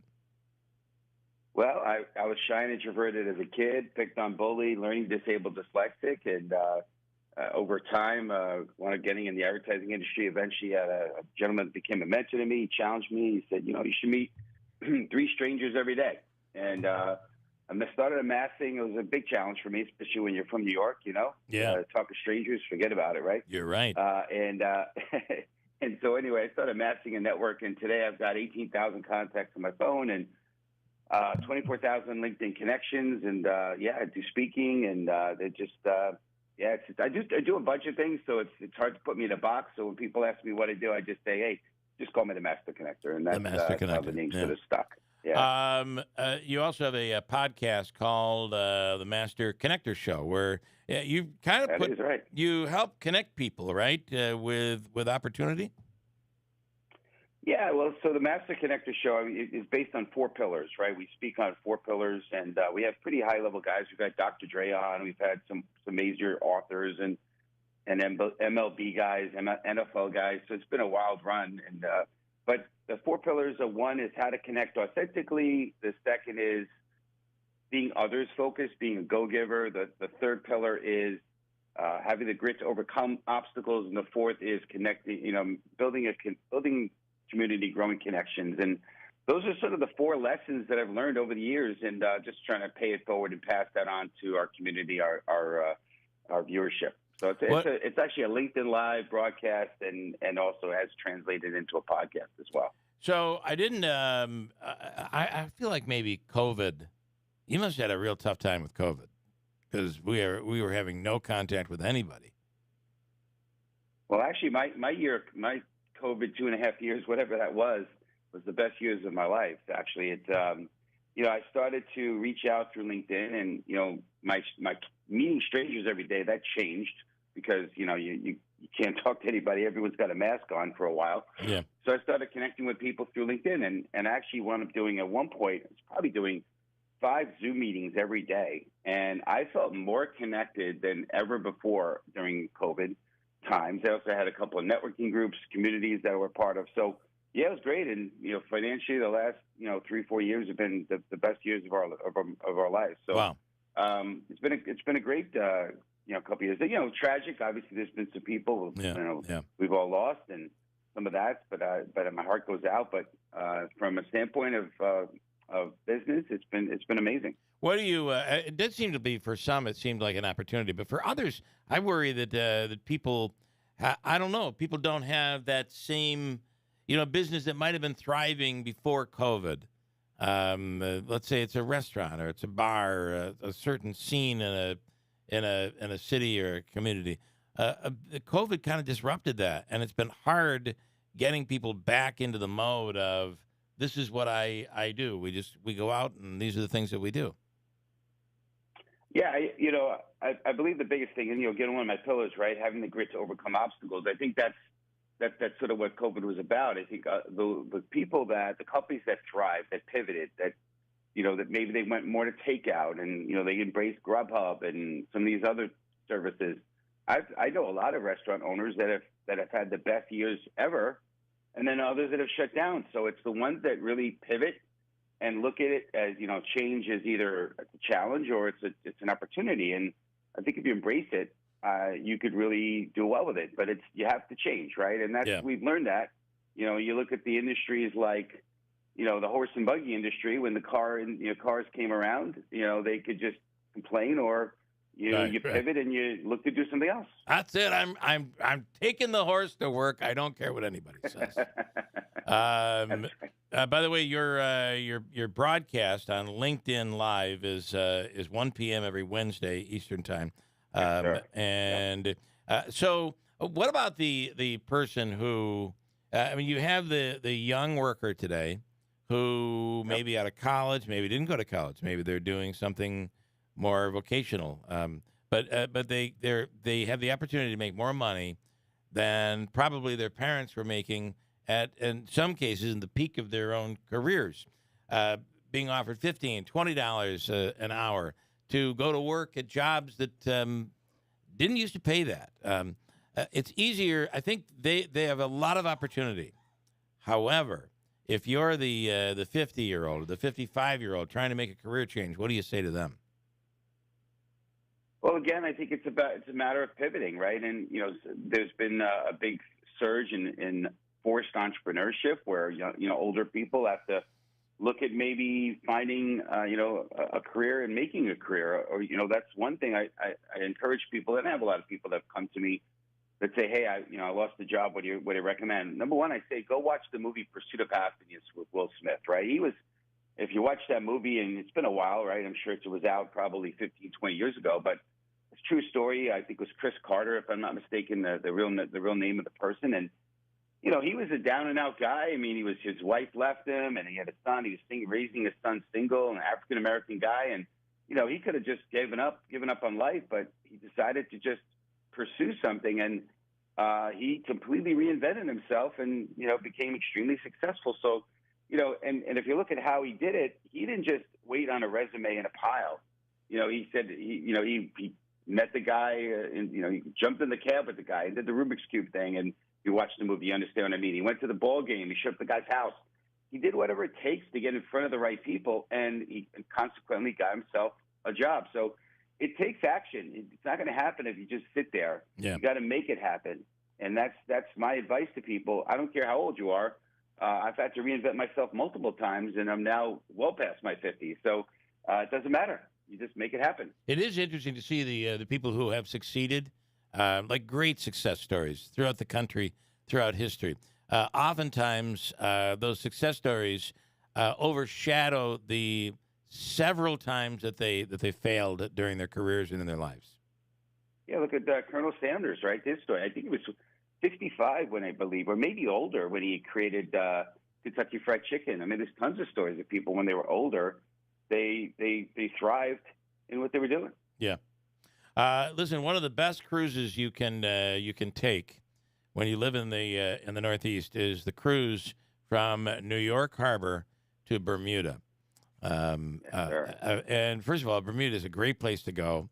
It's a great cruise to take, and part of it is, even if you live way up here in upstate New York, you don't have to fly. You save the money on the flight, which sometimes costs more than the cruise. But you have a Norwegian cruise that you do to Bermuda from New York, and it's all about making connections. Your master connection concept here. Explain what that is. Yes, it's called the Master Connector Conference Cruise. It's 5 days to, like I said, New York to Bermuda. It's going to be amazing.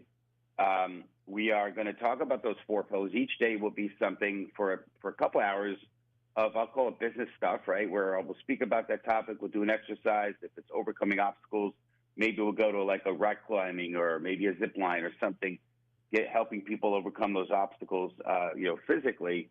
So it'll be 2 hours of fun each day, but the rest of the 22 hours each day, do what you want, have fun.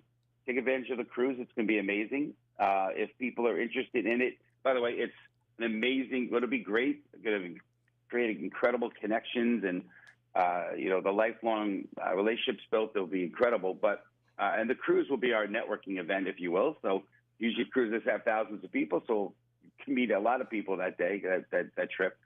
But it's also a write-off. If you have a W-2 job or if you're in business, you can use the trip as a tax write-off. Check with the accountant. I'm not an accountant, and but I know that I've been able to do that with business type trips. And since we're doing business every day, it's a business trip. So yeah, cool. You can do a write-off. So if anyone's interested, they can go to my personal website, stevespiro.com, and at the top of that, you'll see the link to that. And we're also going to do a Zoom call, and there's a link to my Zoom ID. It's going to be at we're doing it 2:00 on Wednesday. with Norwegian directly if people have questions about the cruise, they want to learn more about it. So, Right. but they got to act on this right away because it's limited time. The trip is going to be September 20th through the 25th, but they got to act right now. And then finally, if you're say there's a person that's trying to get things together, whether it be they're an employee or maybe they have a business and they're trying to make it stand out from the crowd post-COVID. For some, it has been really tough. You say in order to really succeed, you have to commit. What does that mean, and what advice do you give that person right now that is trying to get their business back into the black? Well, I mean, commit means a lot of things, right? What has happened for me personally is I was able to find a mentor in my life that had a sort of became a GPS to me, if you will, theoretically, conceptually. And I believe they should find somebody who can help them because many times when you're looking at things too close, you don't have the right perspective. When you have somebody who's looking from outside, they could see some of the things you can't see. So find somebody who can help you. They could be a coach, a mentor, and maybe help you see what direction you need to pivot in. Because if what my mom said in her Bronx wisdom, if you always do what you always did, you always get what you always got. And, just definition of insanity, Einstein, right? Doing the same thing over and over again, expecting different results. So you gotta try something different. And once you try, commit to it. And, but sometimes people don't know where to start. So, get a coach. I have some amazing books that I've read over the years. I'm actually in the process of listening to an audio book called The Power to Change by Greg Rochelle. Great book. But there's many things you need, but you need a catalyst. You need something to help you. It's typically not going to be only within yourself. You need somebody or something to kind of give you that extra push. And books or mentors have been big things for me. Sometimes it's Cher slapping you in the face, saying, snap out of it. Or your mother saying, if you always do what you did, you get what you got. I like that line. That's really good. Yeah. It's stevespiro.com. You can check them out Wednesdays at 1 o'clock on the LinkedIn Live program. And they can go to masterconnector.show is the website link that they can get to the show. Yep. Okay. Masterconnector.show or stevespiro.com, SPIRO. Stephen, thank you for the time. We appreciate it. Well, I very much appreciate it. It was an honor to be on with you, Bill. All right. Very much. Have a great day. Thank you. You as well. Love that cruise to Bermuda. And it's right out of New York. You just drive down there, you park, costs you an arm and a leg, but you just take off from there. Pretty cool. Okay, today is the day you want to get out between noon and 9 p.m. and do what, Davey? Vote for school board. Get out there and vote for school board. Now, I have a comment. I told you it was somewhat critical from Richard here this morning. Hold on. I just want to be able to get it in here. Let's see if he responded to me. Mr. Keeler, I find it very unprofessional on your part to promote any elected officials as you continue to promote Habaika and Cooper, which I understand why, but others do advertise on your station. Extremely unprofessional, my friend. My response to that is this is an opinion program. That is an endorsement, and it is well within the it's completely ethical to endorse someone in this position. And you think about it, for over a couple hundred years, newspapers have been doing it in this country. So it's just an endorsement. When I say get out there and vote today, no matter what, I do mean that. But I also feel that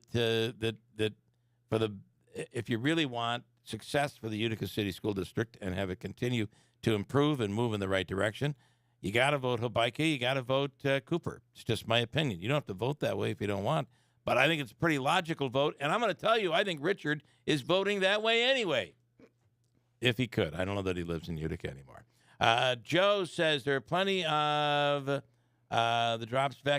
chances to drop the vaccine requirement, and it's a shame that many It's a shame that many nurses had to walk because of the vaccine. They should stop the nonsense. I believe it is a state requirement. I'm not sure they have any choice. You want to comment on any of this? Next hour, is there a school board member that you want to endorse?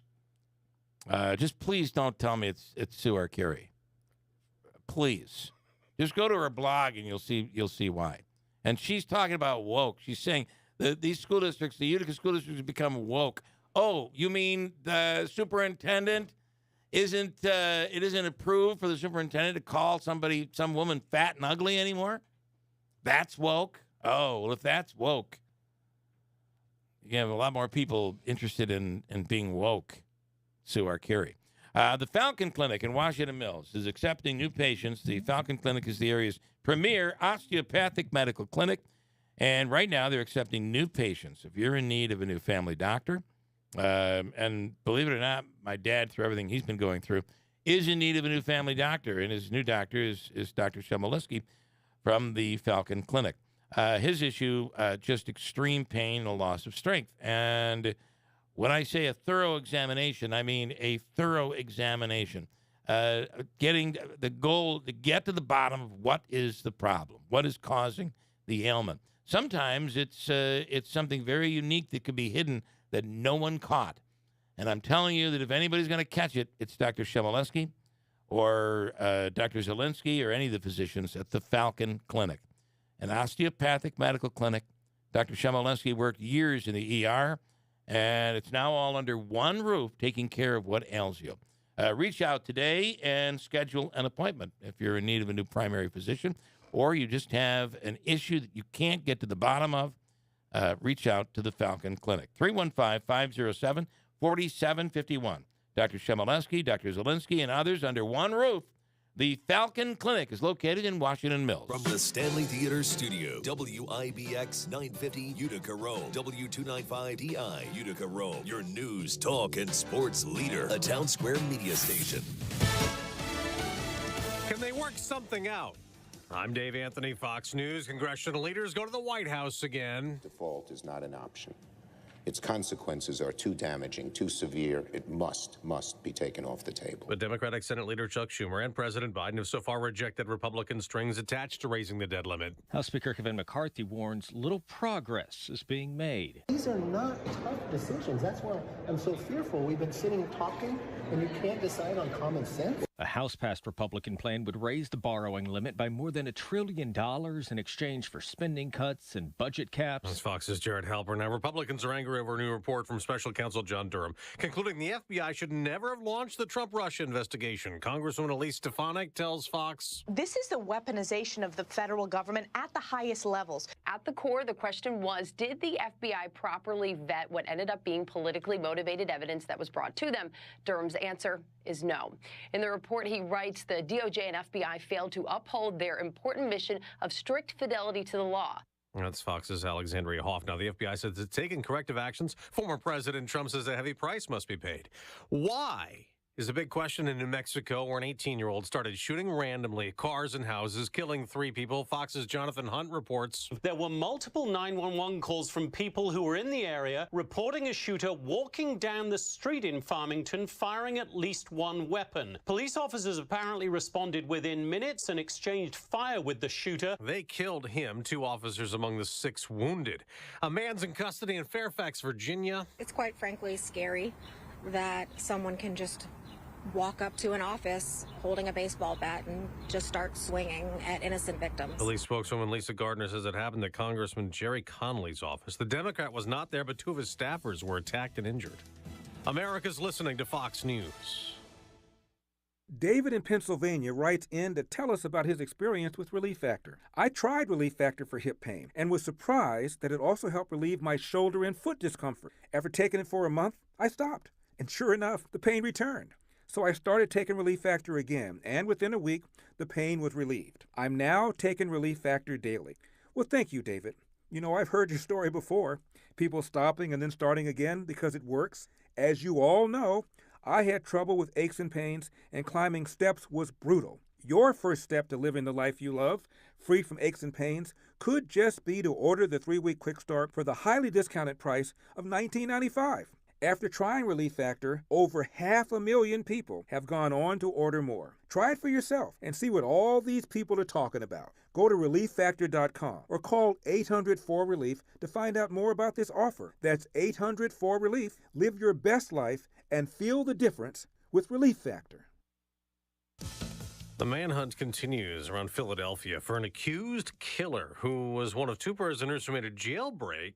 There's been another arrest in the case. Michael Abrams was taken into custody at a hotel in Berwyn, a suburb of Philadelphia. He's accused of helping to facilitate the escapee's jailbreak. Officers raided a hotel where Abrams was hiding out as guests like Ana Prieto watched. She told Fox 29 in Philadelphia. They kind of handled the situation outside of our views, and as far as I know, they took him out through the back door. Abrams is the third person arrested in this case. One of the escapees, Nasir Grant, is also in custody. The other inmate, Amin Hurst, is still on the run. Hurst is accused in 4 Philadelphia murders.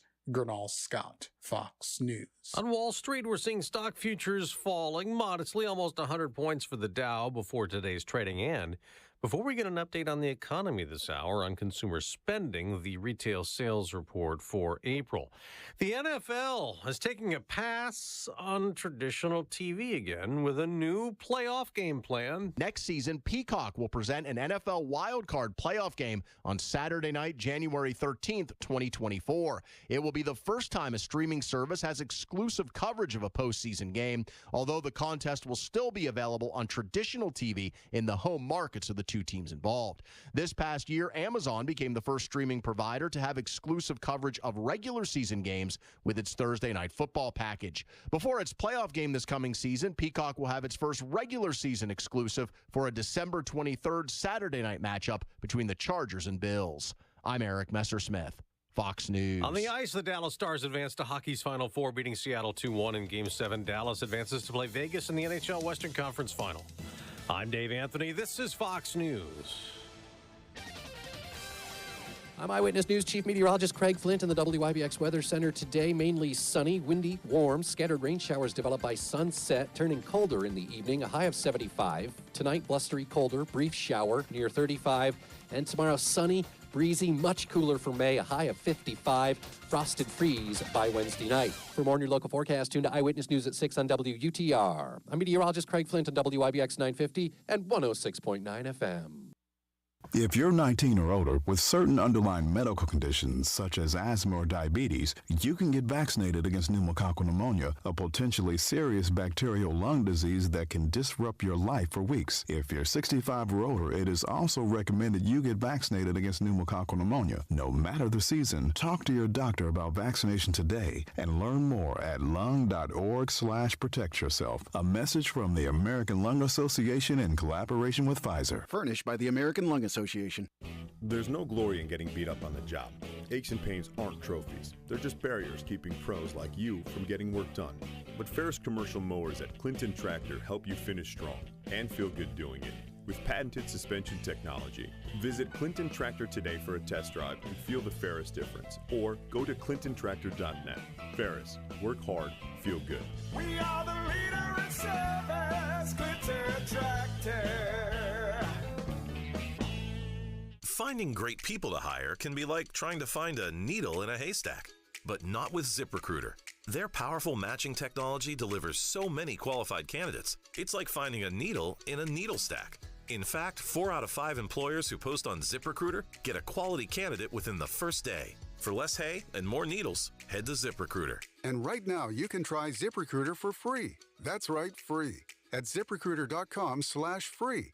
That's ZipRecruiter.com/free. Refresh and renew your home this spring with Little Falls Lumber. They're fully stocked with secondary grade metal in all colors and 12-foot lengths. An affordable option for fixing utility sheds, roofs, or garages. Looking for lumber and tired of the warped pieces from the big box stores? Then go to Little Falls Lumber where they stock only premium grade lumber. Stop in to one of their 3 convenient locations: Little Falls, Syracuse, and Schenectady. Little Falls Lumber, helping you refresh and renew this spring. Call 315-823-2470 or visit littlefallslumber.com.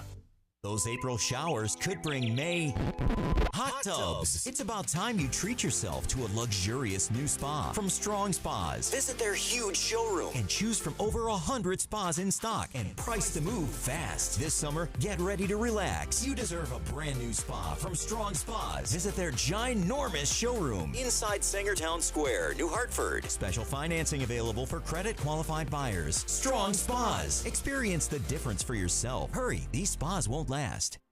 I'm Joe Hobaika, and I'm running for re-election to Utica's school board. Over the past year as school board president, I and the board majority made prompt corrections in order to save the Utica School District. We parted ways with people who weren't doing their jobs and filled positions with qualified people. We put safeguards in place to stop money from being spent improperly or even illegally. We eliminated no-show jobs, removed hostile work environments, and made it impossible to spend even a penny without proper oversight. Our four-member majority made selfless, tough decisions. It's been widely reported that our superintendent is currently on paid leave, and we recently accepted the results of an independent investigation. Now, those who want to blow up everything we fixed are trying to regain control of the board. This would be devastating. This Tuesday, there are 2 board seats open, and I'm asking for your vote. Please vote for me, Joe Hobaika. I'll also be voting for Jason Cooper. I promise you, every single vote counts.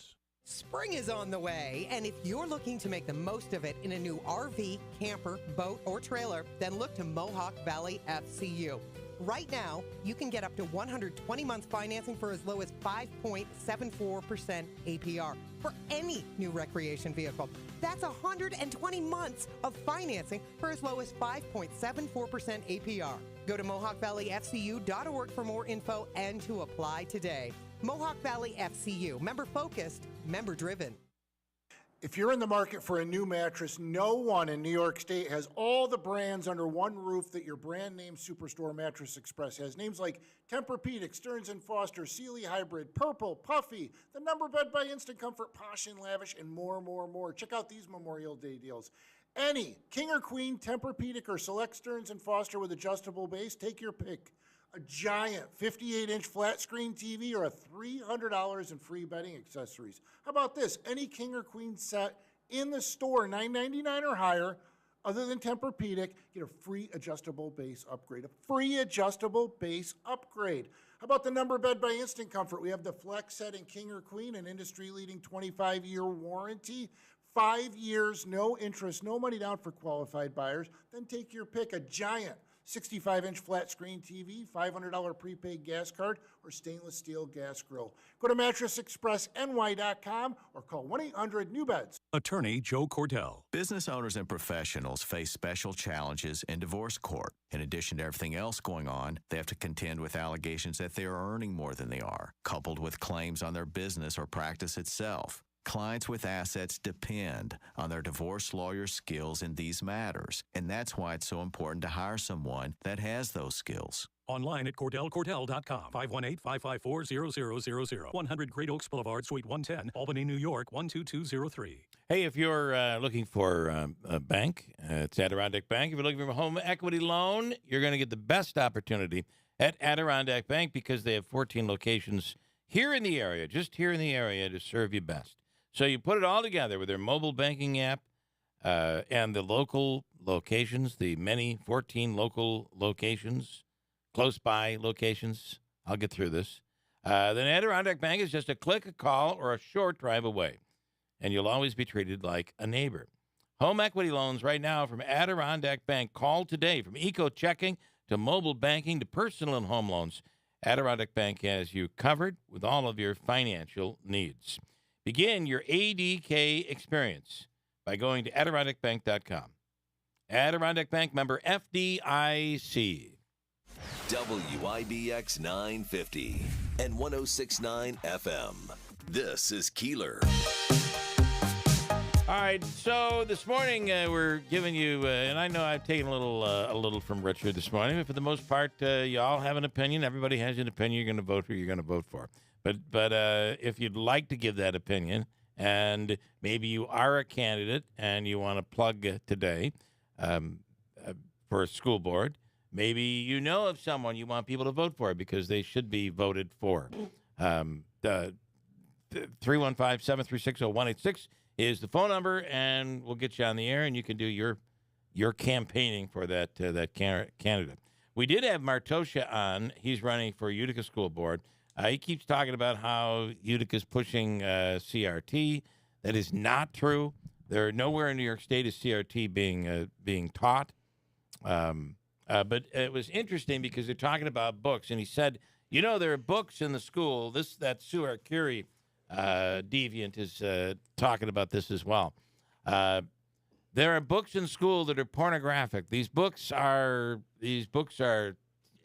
indoctrinating our children. All of that. Okay, fair enough. So John did some research to figure out which specific books are pornographic. In fact, Martosha said the books are hustler-like, which is absolutely not true, not even close to true.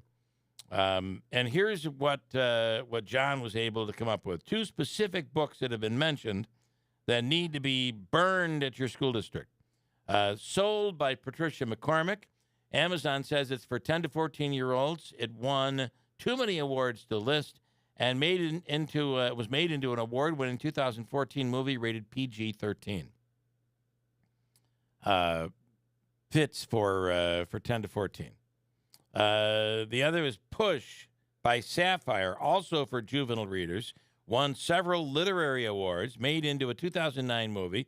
Precious, which won, if you remember that, which won 2 Academy Awards. So none of it is pornography. None of it is age inappropriate. But maybe it has something to do with, let's see, it's probably just coincidence that each of these 2 books features a main character who is black. Very interesting. And did you also know, John says that Sue's mother, Sue Arcuri, we're talking about, if you go to her blog, suearcuri.com, if you think the stuff that Bruce, where that name came from, that Bruce Karam has said to people and called people the names that he's called people in these executive meetings, if you think that's bad, you ought to read Sue Arcuri's blog. It is, speaking of pornographic, it's she writes terrible, terrible things. I can't even believe that we would even consider this woman for a position on the school board. And I hope people look into it that way. Just read it. Do a little digging in before you fill her bubble. Anyway, that Sue's mother actually ran for the school board in the 1970s. She was a vocal opponent of busing to achieve desegregation of the Utica schools. Some have said that she would probably be turning in her grave if she knew what her daughter was writing and doing out there today. Who's on? What do you have on 3 there for me, Devin? Because it's not showing up on my screen. We have Senator Griffo calling Okay. in. Tell him we don't have time for him. All right. Or his type. Anyway, you want to pipe in on any of this on the school board today? Maybe you're in another district and you want people to get out and vote. It's so important to cast the vote. Do not sit home and think that everything's just going to work out, because it doesn't work out that way.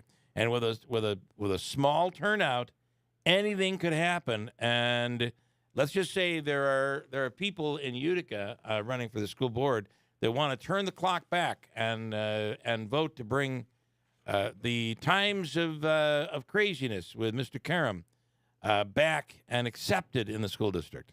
And I just don't think that that's what the people want. Joe Griffo, you know about low turnout can be very dangerous, right? Absolutely. It's very important to get people engaged in the process and to get out there for all the elections, whether they're school board or village boards or presidential, gubernatorial. You always see more of a turnout, obviously, in the presidential, even more than governor's elections. Yeah.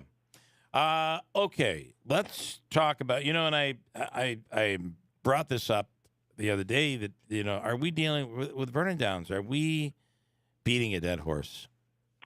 No, I don't think you're beating a dead horse. And I think, I listened to some of your interviews that day. In fact, I heard Gorell. I was in the car, kind of got on him after, too. But as he's painting the picture, because it's very important to engage, but to keep a level head here right now. We, first of all, the industry has changed. You know that. I know you've talked about, just like bowling and horse racing, there's cyclical demand and interest, but it doesn't mean you abandon these hobby sports or activities. So I think there's still an interest in harness racing as well as thoroughbred racing, and you see that at Saratoga every year. So and it provides a diversified option, an opportunity for people who want to attend different activities. So I think it's important, beyond the fact that we have several hundred jobs for people that are working there. Yeah. He's diversified there. You have the Racino, the racetrack, and the entertainment venue, the hotel. So I think there's a lot that he does there, and he's made a great investment in the community. And he doesn't, I think he's spread out in a lot of different ways because, he owns Toyota, he owns the Meadowlands. So Jeff is a unique guy, and he's very passionate. And sometimes I think when he gets engaged with some of the people here in Albany, it doesn't go as well as he believes it should, and I agree with him. So I think to be treated equally. Like you're seeing some parity he wants with Lago, for instance, at Toyota. And at Vernon, it's something that actually I led back in 2017, if you recall. We actually, at the end of the session, held everything up because there was still a reluctance and a resistance for some reason to be able to accommodate him with a reasonable request with a different tax rate. And we shifted some capital money to operational, and he was looking for to be able to get more money out of the tax rate because of the economic conditions and the industry. But more where we are right now is, and I think you hit on this in your interview, is that time when we put this together, and it was a triannual review with the Gaming Commission, and I think they've overstepped their bounds, quite honestly, in their interpretation and review of this. But it basically said he had to meet 90% of the FTEs that he had at the time. Yeah. Well, we've gone through a pandemic. We see workforce shortages everywhere. So I think it's ridiculous to hold him to this standard. And really what he's asking for, Bill, is it would amount to a couple $1 million in relief that would be important to him. But when you talk about, the $229 billion budget and the fact that we gave $15 million for free bus rides in New York City to the MTA, I mean, this is what's outlandish and ridiculous. So we're going to continue to work collectively as a legislative delegation. We're working with our local officials, the county executive, the town supervisors, all of us on the same team, and hopefully we can get either administrative action would be the ideal way to do this, but if it's not possible, then we'll look at some type of legislative resolution, hopefully before the end of the session, which is only 3 weeks away. Joe, is this downstate versus upstate? If this was Meadowlands needing help, would they get it?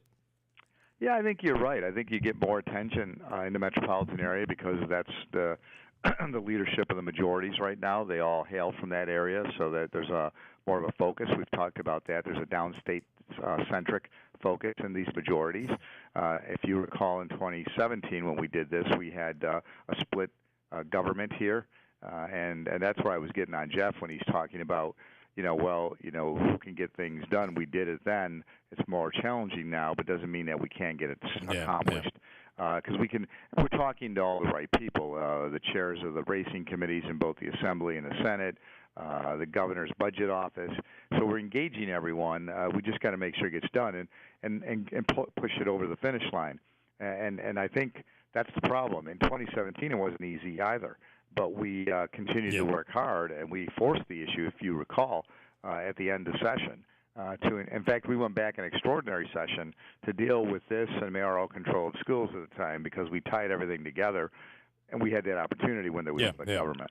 Speaking of Senator Joe Griffo, Larry, I'll get right with you in a second. Hold on tight. I mean, you heard what I said afterwards, and I do wonder. We heard a lot more about Vernon Downs 25 years ago. There was more advertising, there was more promotion, there was more creativity. And I wonder, is this an afterthought for him up here? Well, I mean, that's something you have to ask him, but I don't think it's an afterthought because I think he has a passion and interest in the sport. He says he doesn't make a lot of money in this because he does it basically because he... Well, the kindness of his heart. Well, he loves the sport, and then it's... I don't know how you use all the fiscal aspects of this, what he can use as in what way with his accountants. But I know that he does care about the community and the people that are working there. So I think there's an opportunity. And you're right. You have to look at different ways to market as the industries change and as times change. But I do believe having that option. I don't think this is an industry that's seen its day. I do still believe that this is worth the investment beyond the employment because it provides options for people, entertainment options. Yep. Okay, we'll take some calls. We're on. How long do you have, Joe? As long as you need me, I'm good till 9. All right, I need you till 11. 315-736. So Manaski's not in today. It's just me and Davey. 315. So I'm the sidekick. You testing me? You are. You're. Well, you'd be a co-host, Joe. I would not put you to the level of sidekick. Right. Okay. 315-736-0186 if you have any questions for Joe. So this is my audition then. We're auditioning you, yes. Okay. Yeah. Which we'll probably tell you we won't need you as soon as Manaski gets back. So sorry. Here is.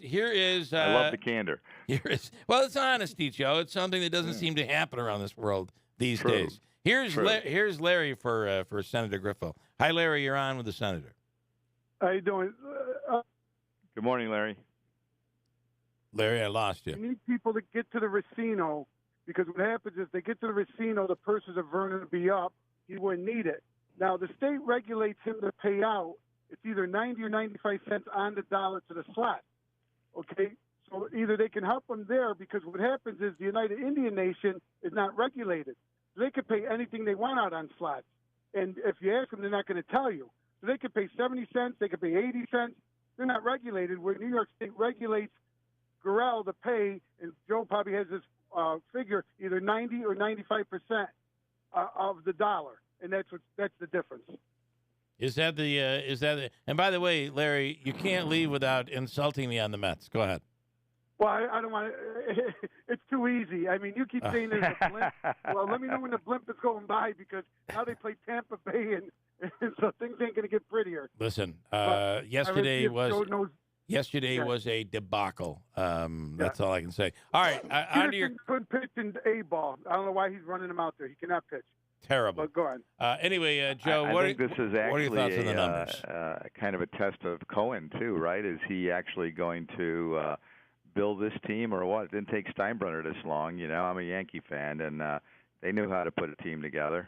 Well, be careful. The Yankees aren't playing that well either. So. Well, I mean, yeah, but this isn't George Steinbrenner. This is the next generation, right? Fair enough. Okay, on the percentages. On the what Larry was talking about is. First of all, though, you know, with the gaming compact, there is a formula now for the Oneidas too, obviously, and how money is generated and directed. But in the, he's right. There are percentages that are done here and directed towards education. In fact, that's one, and there is opportunities. And we did give him the chance to divert some of his capital to operating funds to give Jeff some flexibility in the past. And also, this is what we're talking about, looking at a different percentage. I think we're looking at 6.4 that he would keep in addition to the general formula that exists right now. And I don't think because you're employing people and you're still directing money to education, and that issue that is raised sometime is somewhat preposterous. I can't even talk today, Bill. You're doing good. Yeah. Is that they in New York City, for instance, now, if you recall when they were building these casinos originally, they were not going to have any in the downstate area because the idea was to drive people to go upstate. You know, if you wanted to recreate in gaming. Yep. But now they're gonna open downstate casinos, and they're investing in tracks like Aqueduct and Belmont, which is understandable. No objection to that. Yeah. But you got to do likewise upstate. And in the case now, they're saying that they're going to direct 50% of the revenue of the casino downstate towards the MTA. So if education is such a high priority to them, and so they're looking at cutting it in half and putting 50% of the revenue generated there towards the MTA. Yep. So my point is you can still fulfill and meet the obligation and direct money towards education, but you can give him this break that he needs in order for him to have the flexibility and to not just to continue to lose money. Joe, do you agree with Larry that the percentages are at a disadvantage for Vernon Downs as compared to the Turning Stone? Well, I mean, they're an independent sovereign nation, and it's a different way. The contracts and the compacts were done differently, but I think he's competitive with everybody. It's not just the turning stone. Right. I mean, he's competing with other racetracks. So he's just talking about allowing him the opportunity to be competitive by giving him certain breaks. All right. So I don't think it's looking at one particular entity over another right now, because you got Lago. Lago is being treated a lot differently than he was, and I think he makes an important distinction there to say he wants similar and equal treatment. Larry, that answer your question? Yes. Thank you. Thanks, man. Thank you.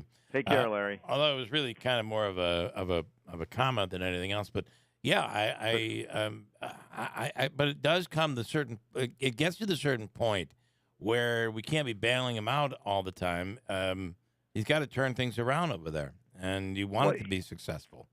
You're right, and I think he's, like you said, it's the nature of the business at this point in time.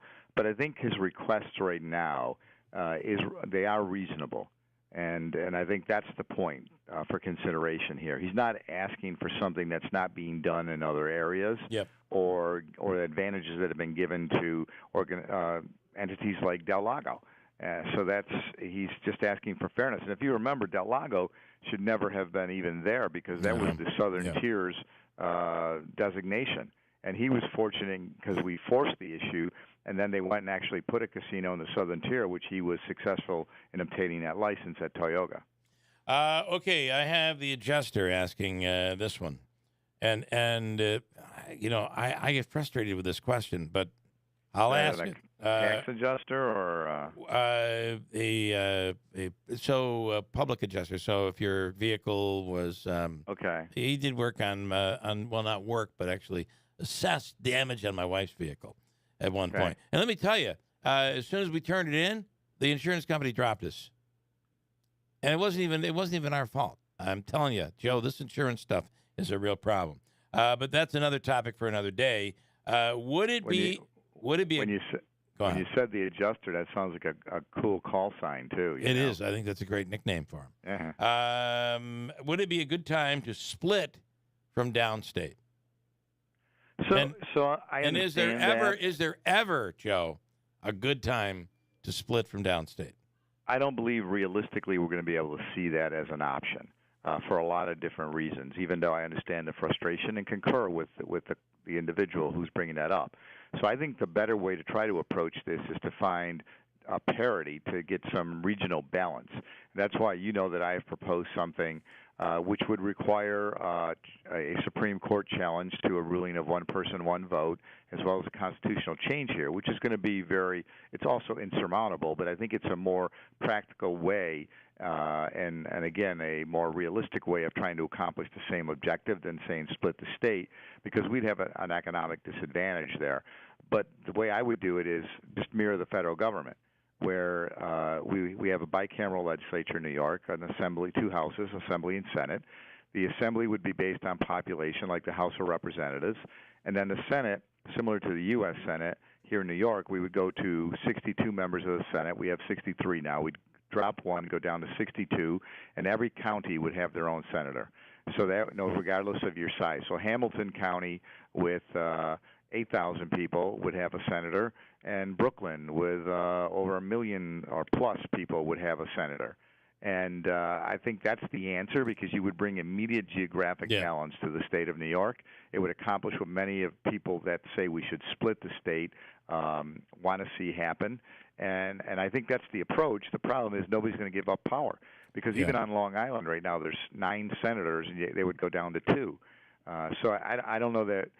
I think it's the best approach and the best way, but I don't know that we're going to get the buy-in that is necessary to do that. If you live in Manhattan, Joe, though, you're going to be like, I don't want those people from upstate having the same ability to they've got a 1/100th of thousands of the population in that area. I don't want them to have the same voting power that we have. But look at our nation, right?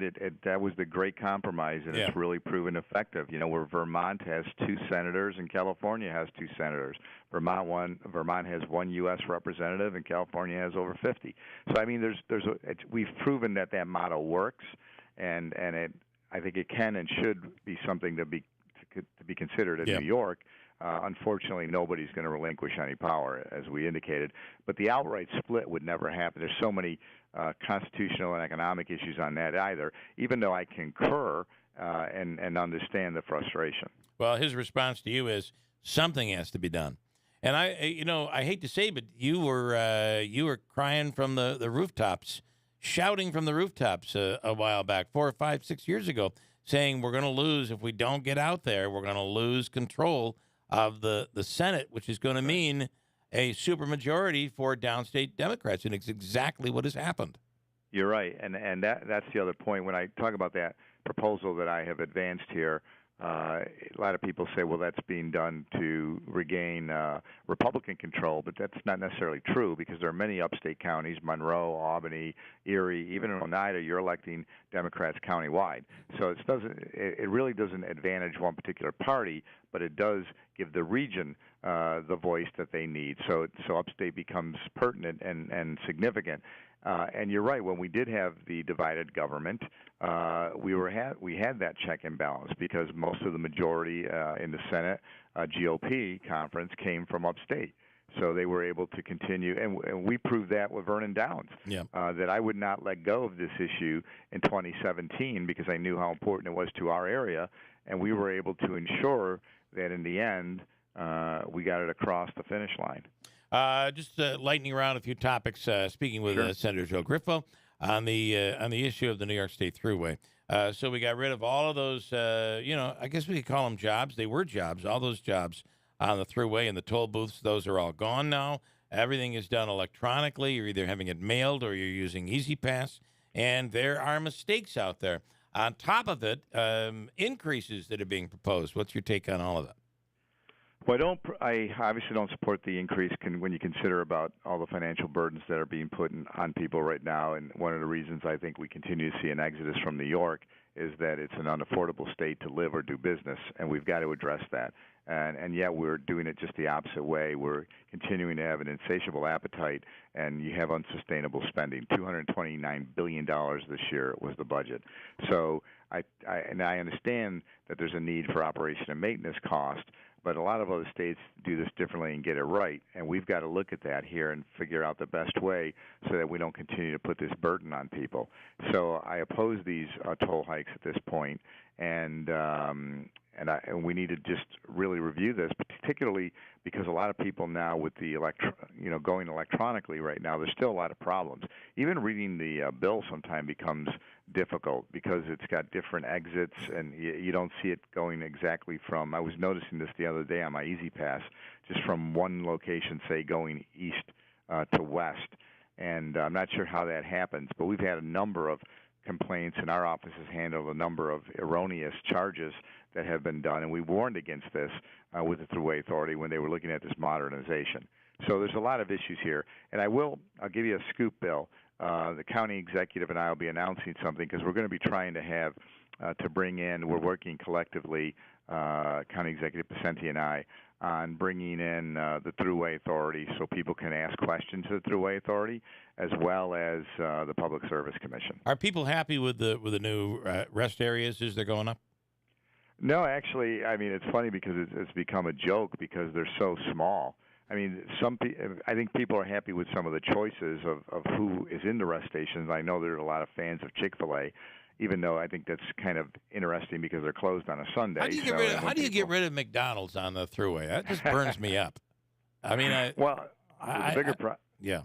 the bigger problem is what happens on a Sunday, right? When Chick-fil-A is closed and you're traveling, right. And a lot of people travel on a weekend. Yeah. So I'm not sure what kind of logic went into the thinking of letting out these contracts, but I think they're in the prototypes too. But some of them seem to be very small. Well, from what I understand, and you would know more on this than I do, but from what I was told by a person that's working on that project, they did a study and based on. So they started out with the smaller ones; those have been built. Now they're building the large ones, and you see them going up right now, and they're pretty large. So somewhere along the line, they've done a formula that says that we'll have a big one, and then there'll be a couple of small ones, and then a big one, as opposed to every one being really large. I guess that's the theory. Do you know more than we know on that? I do not know, but that's a question we can ask and have addressed when we have the Thruway officials around. And I just thought maybe they're looking at volume, because if they're just looking at big small, I mean, it doesn't make a big a big difference. That'd be like coming into studio, with you and Jeff, right? Right. Big and yeah. Oh, I get where you're going. That was an insult. Love it. All right, and then I'll ask about the construction. It didn't work, obviously, because you had to I didn't understand it. Right. So I'm just practicing for the LCA show, Bill, and I still need your help. I know it's coming up. We'll talk on that today. Okay, so the construction sites with these, it's clear. You can see it if you know what you're looking for. There's a sign that goes up and says "speed being checked." And there is some sort of a recording device, I think, doing both lanes. It looks like to me, if they so choose.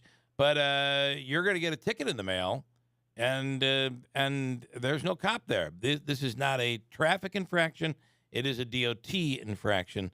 What are the fines going to look like? How much are we talking?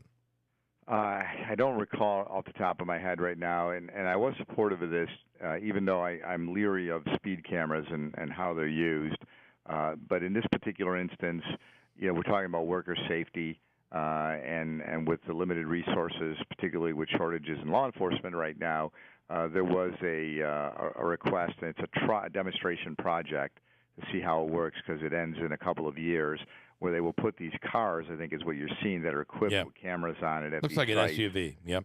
Right, and they're monitoring the traffic as it's coming. But I think it is imperative that we try to obey and comply with the reduced speed limits that are used here, because you're talking about a lot of people working, and worker safety is very important right now. We've seen some horrendous and tragic accidents that have happened, and we want to avoid that at all costs. So this is what this is, and it's a demonstration to see how it works.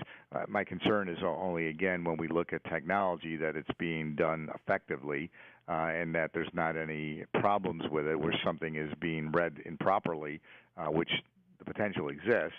But I think generally it's thus far, from what I have heard, it's been working effectively and hopefully keeping people safe. And I don't have a number on that, unfortunately, but I don't have that. Okay.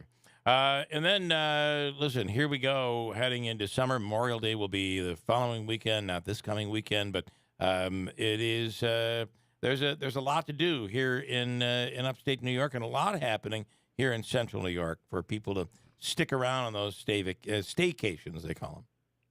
Yeah, I think we have so much happening in our community. I'm just worried that the calendar is moving too fast, and this is a time of year that I really enjoy, and I hope we can slow the calendar down somehow, so we get a long summer. But there are just so many places, and I heard the other day when you were on the air just promoting, I think, with top spots in this region. But we've had a lot of I Love New York commercials that talk about just all the great things, whether you're into concerts, or you're into shopping, or you're into hiking, or you're into exploring experiences and adventures. There's so many different things that you can do in New York for long weekends, and hopefully people will take advantage of it, because when you do that, that money stays in our region, our state, and it continues to help our small businesses here and the employees that are all associated with those businesses. Well, think about, I think it was Herkimer Diamonds I used as an example. You think about the number of things that there are going on here, and the number of people who haven't done those things right in their own backyard. Well, I think that's true everywhere, where even if you, like people that live in the city that have not visited the Statue of Liberty, or here upstate where people have said, gee, I never went over to Herkimer Diamonds, or I haven't visited Fort Stanwix National Monument, but I think there's a lot of things happening, and that's the exciting thing. If we get some good weather, and hopefully it will be a nice warm summer, where people can just explore and enjoy and experience everything that we have to offer, and it's a variety of options that exist. And that's why I think, to go back to where we started, to have those options, like to go to watch harness racing if you want to. I mean, you have to support these industries too. We see that even, Rob Esch has done some great stuff over there with the Comets and everything, but we need to continue to support the teams. Yep. Whether it's the soccer team now or the lacrosse team now or the hockey team. So you can't, or baseball. We have these things, but we also need to continue to support them in order to keep them. Davey, are any of these for Joe? I got loaded lines here, and I don't know if they're for you, Joe. Nothing. Lance from Lee didn't have anything today, huh? Lance is tough. I mean, okay, hold on. Devin, is this for Joe at all? Wayne's on one It for is, Joe. okay. All right, Joe, All you right. got some questions here. I don't know. You pissed people off. I don't know what you did, but they're all over Well, you now. I talked about you. I'm sorry about that. That must be it. Martin, you're on with Senator Griffo. Yeah, hey. I was wondering Martin. if you could address the fact that people drive on the thruway, and they're driving like about 90 miles an hour on the thruway, and they don't have any kind of a restriction against them. They have the tabs you go through and all that. They could address them as going from from New York City to Albany, and it takes them like an hour. It's not right. I mean, they have it on their scale. Don't they have it? All right, You know what I mean? Martin. So I hear where you're understand going. what Martin's saying. And I understand. He's talking his point. about, Joe, he's talking about people who go fast, and not that you've ever ridden in a car with anyone that's driven really fast from New York City to Utica, but because we had to get there, he wants people to be ticketed, is what he's asking for. So I guess, or I would disagree with Martin on this. I understand what he's saying, and that's why the troopers are on the thruway, and I think they do a great job. They're there, and you'd be surprised. They're pretty evident across the thruway too, ensuring that there's a flow of traffic and people are obeying the speed limits. They use a little discretion, but obviously they're going to go after speeders, but you can't get every single one. So the thing I would not want to see, though, is using that as a judgment against somebody, because I was totally opposed, and I'm concerned when we put in all these new electronic devices that at some point they would try to put speed cameras up too. Mm-hmm. And I warned against that, and I still have said, and they told me they would never do that. Or time from right, timing as exit Martin to exit. just talked. Yep. Right, either timing or speed cameras on some of these electronic devices that you see. I would be opposed to any of that right now, because I think that's just not right. I think we have law enforcement on the thruway, T-Troop on the thruway, and they do an excellent job, and I think that's the best way to effectively enforce speed limits right now, as opposed to using any electronic devices. I got to say, the adjuster's on fire right now. And we need a third lane upstate all the way from downstate to Buffalo. Yeah, I'd like that. Third lane would be good. Lou for Senator Griffo, 315-736-0186. You see the third lane in California on the freeways a lot. Yeah, I We've like not that. seen a lot of that here in the Northeast. You see it early on coming out of the city, and then it goes down to 2 lanes. Okay, Lou. Hey, Bill, good morning. Good morning. Good morning, Joe. So Good morning, the Lou. big picture, you had the questioner about separating from downstate. I'm sure most of the listeners don't understand that we are gigantic beneficiaries from the taxpayers of downstate. So the Rockefeller Institute did a study. They determined that about 40% of our taxes are paid by downstate. So basically on welfare to the downstate taxpayers, it would be a huge benefit for them to divide from us. Same is the case, interestingly, federally. New York State this year was the number one benefactor to the rest of the country. We only got back 80% of our total tax to the federal government. In fact, it's blue states. The top 15 benefactors to the federal government are all blue states, and the top 20 states that are on welfare are all deep red states like Alabama, Mississippi, Louisiana, and on and on and on. So It's just a fact. No. Joe, I'm sure you must know this. Yeah, no, that no, if we Lou, ever separated from Lou, downstate, we would have to make up 40%, Right. 40% raise in our taxes to stay where we are. Lou, let him, right. No, let Lou, him talk. your points are well made. In fact, we talked about the upstate, and I said that, if you remember, that there would be an economic factor if we had the split that could be discerning. Devastating.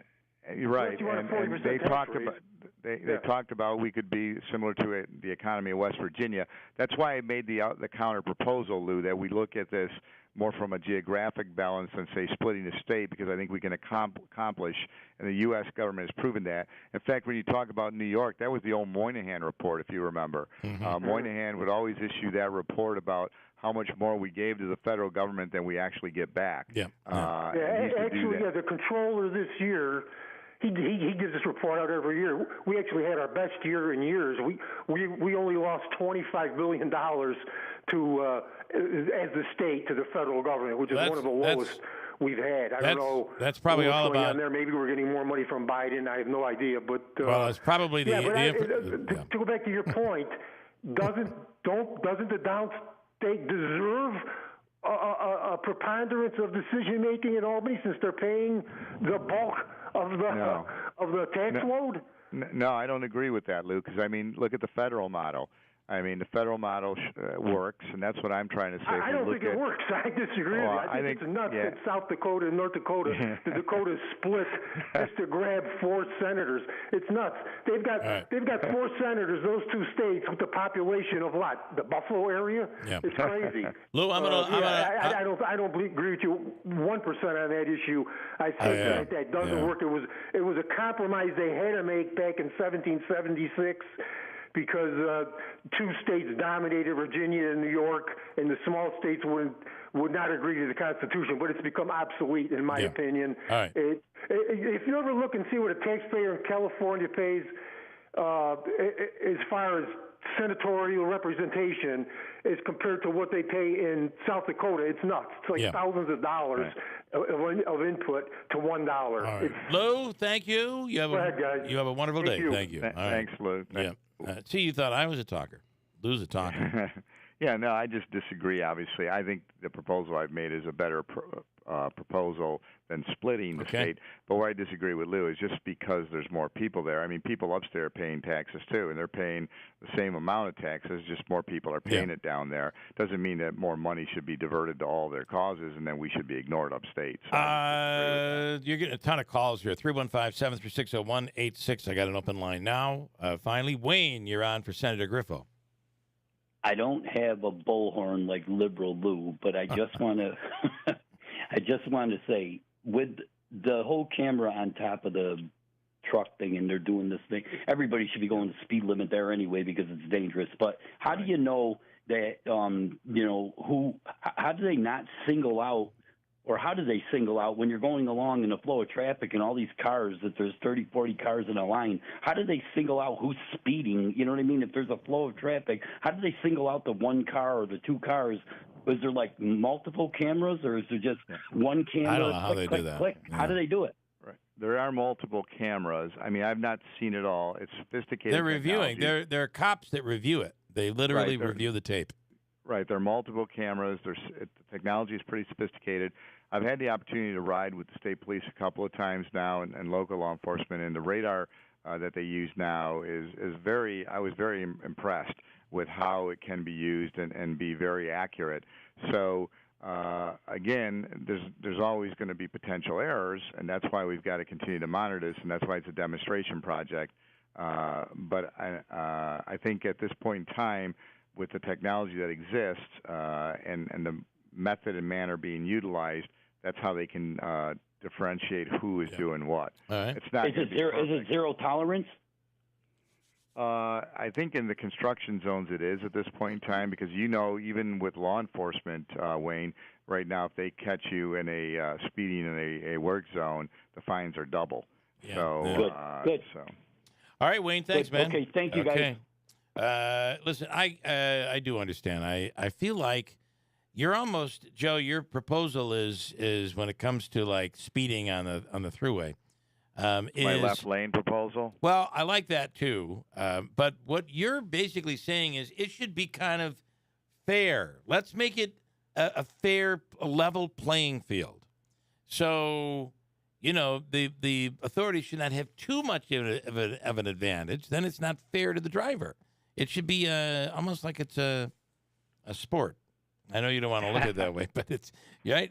You're kind of saying, if you time from exit to exit, that's just not that gives the state too much of an advantage. Yeah, right. I just think it's interpretive too, because somebody can say, well, you only went this far. It's kind of like how they want to tax. One of the crazy proposals here right now is instead of the gas tax, to tax you by the number of miles that you travel. And I'm not even sure how they would figure that out, if they would put something on every car. I mean, it's ridiculous in my opinion. But, I mean, this goes very similarly where now you're leaving it to interpretation. Yep. Somebody's saying, well, this is only 90 miles, so really you should be going. It should take you this long. So I just think it's very difficult to start making those type of interpretations. Although they do it on the canal. That's how they do it, from lock to lock on the canal. Rob says, have Lou pay my effing taxes. What a lib. Ask Lou why 500,000 people left New York last year. Okay. Bob for Senator Griffo. Bob, you're on. Morning, hello, Bob. Joe. Morning, Bob. I'm a longtime Republican, and one of the things, I'm glad you brought up the word fair. One of the biggest unfair things that I see in New York as a retiree is that my retirement income is subject to New York state tax.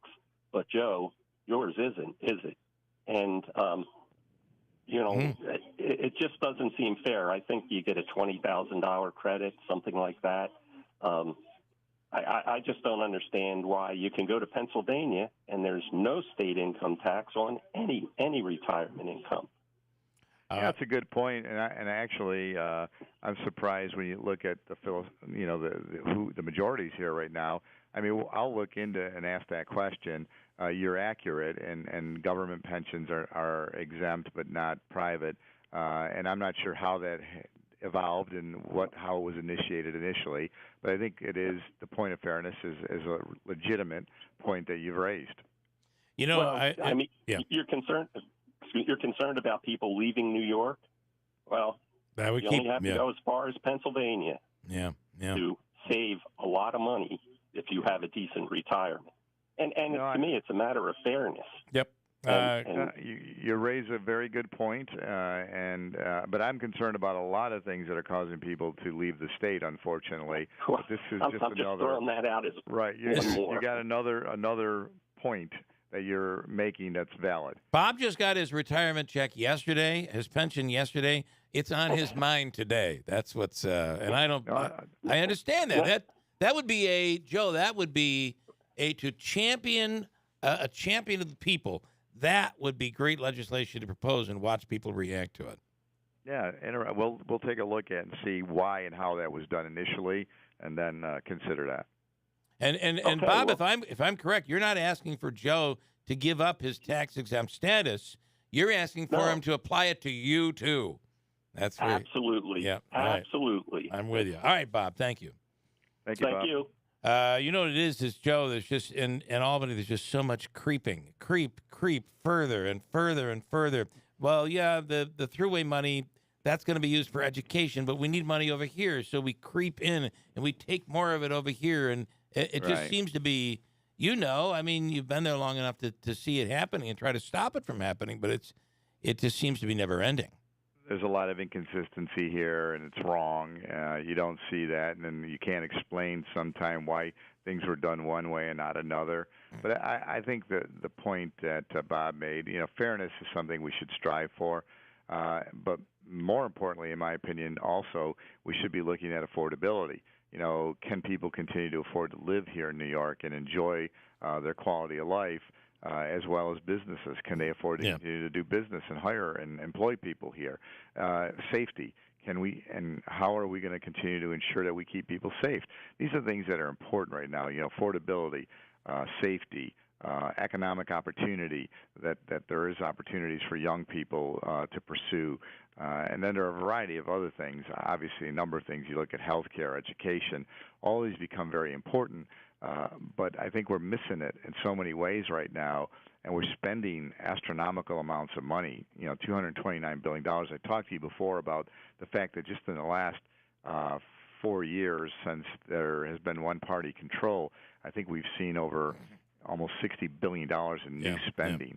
And it's just unsustainable. Now, there are things that we've done that I do believe were the investments, like in primary education. We've talked to Rick Timms, your father-in-law, and everything, who has some great points that he raised, and we're trying to move in that direction. Because, again, just fulfilling a promise made should be a promise kept, right? Like we, in foundation aid, never funded it, even though it was there, said, here's what we believe you should do and how we should do it, but yet we wouldn't fund it appropriately. So those are things where you lose confidence. People lose confidence in government because you promise something, but then you don't deliver it.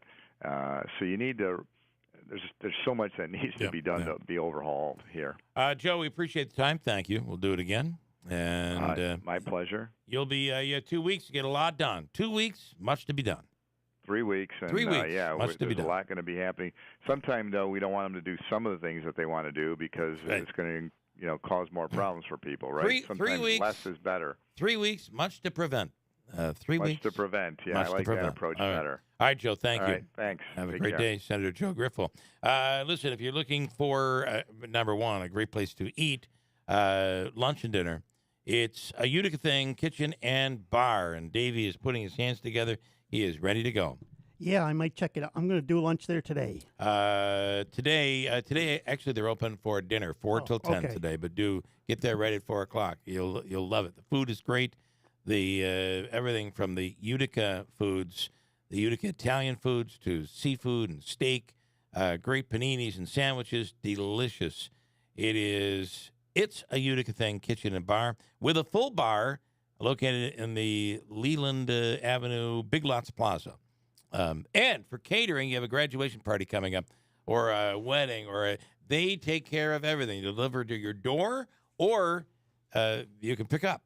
But catering gets some of the greatest foods you're going to get anywhere, and it tastes when it's placed in those trays, it tastes like just a small portion was made just for you. It is so good.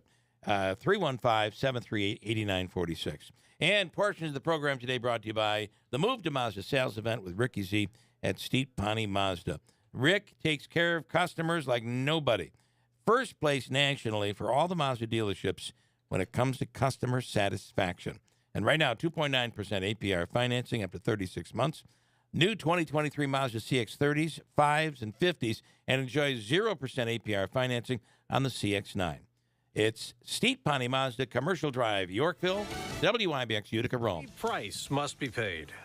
I'm Dave Anthony, Fox News. That's what former President Trump says about the special counsel Durham report concluding the FBI should not have launched the Russia investigation in 2016. Senator Mike Lee agrees. This was something that ruined lives, that destroyed careers. And House Republicans want Durham to testify at a hearing next week. Over his 300-plus pages and more than 4 years of work, which led him to conclude that Crossfire Hurricane should have never launched in 2016 and that the FBI did not properly vet politically motivated evidence. Now, he writes in the report this: the DOJ and FBI failed to uphold their important mission of strict fidelity to the law. Durham concluding there was a predisposition to open an investigation into Trump based on investigative leads provided or funded by Trump's opponents. That's Fox's Griff Jenkins. The FBI tells Fox it has taken dozens of corrective actions.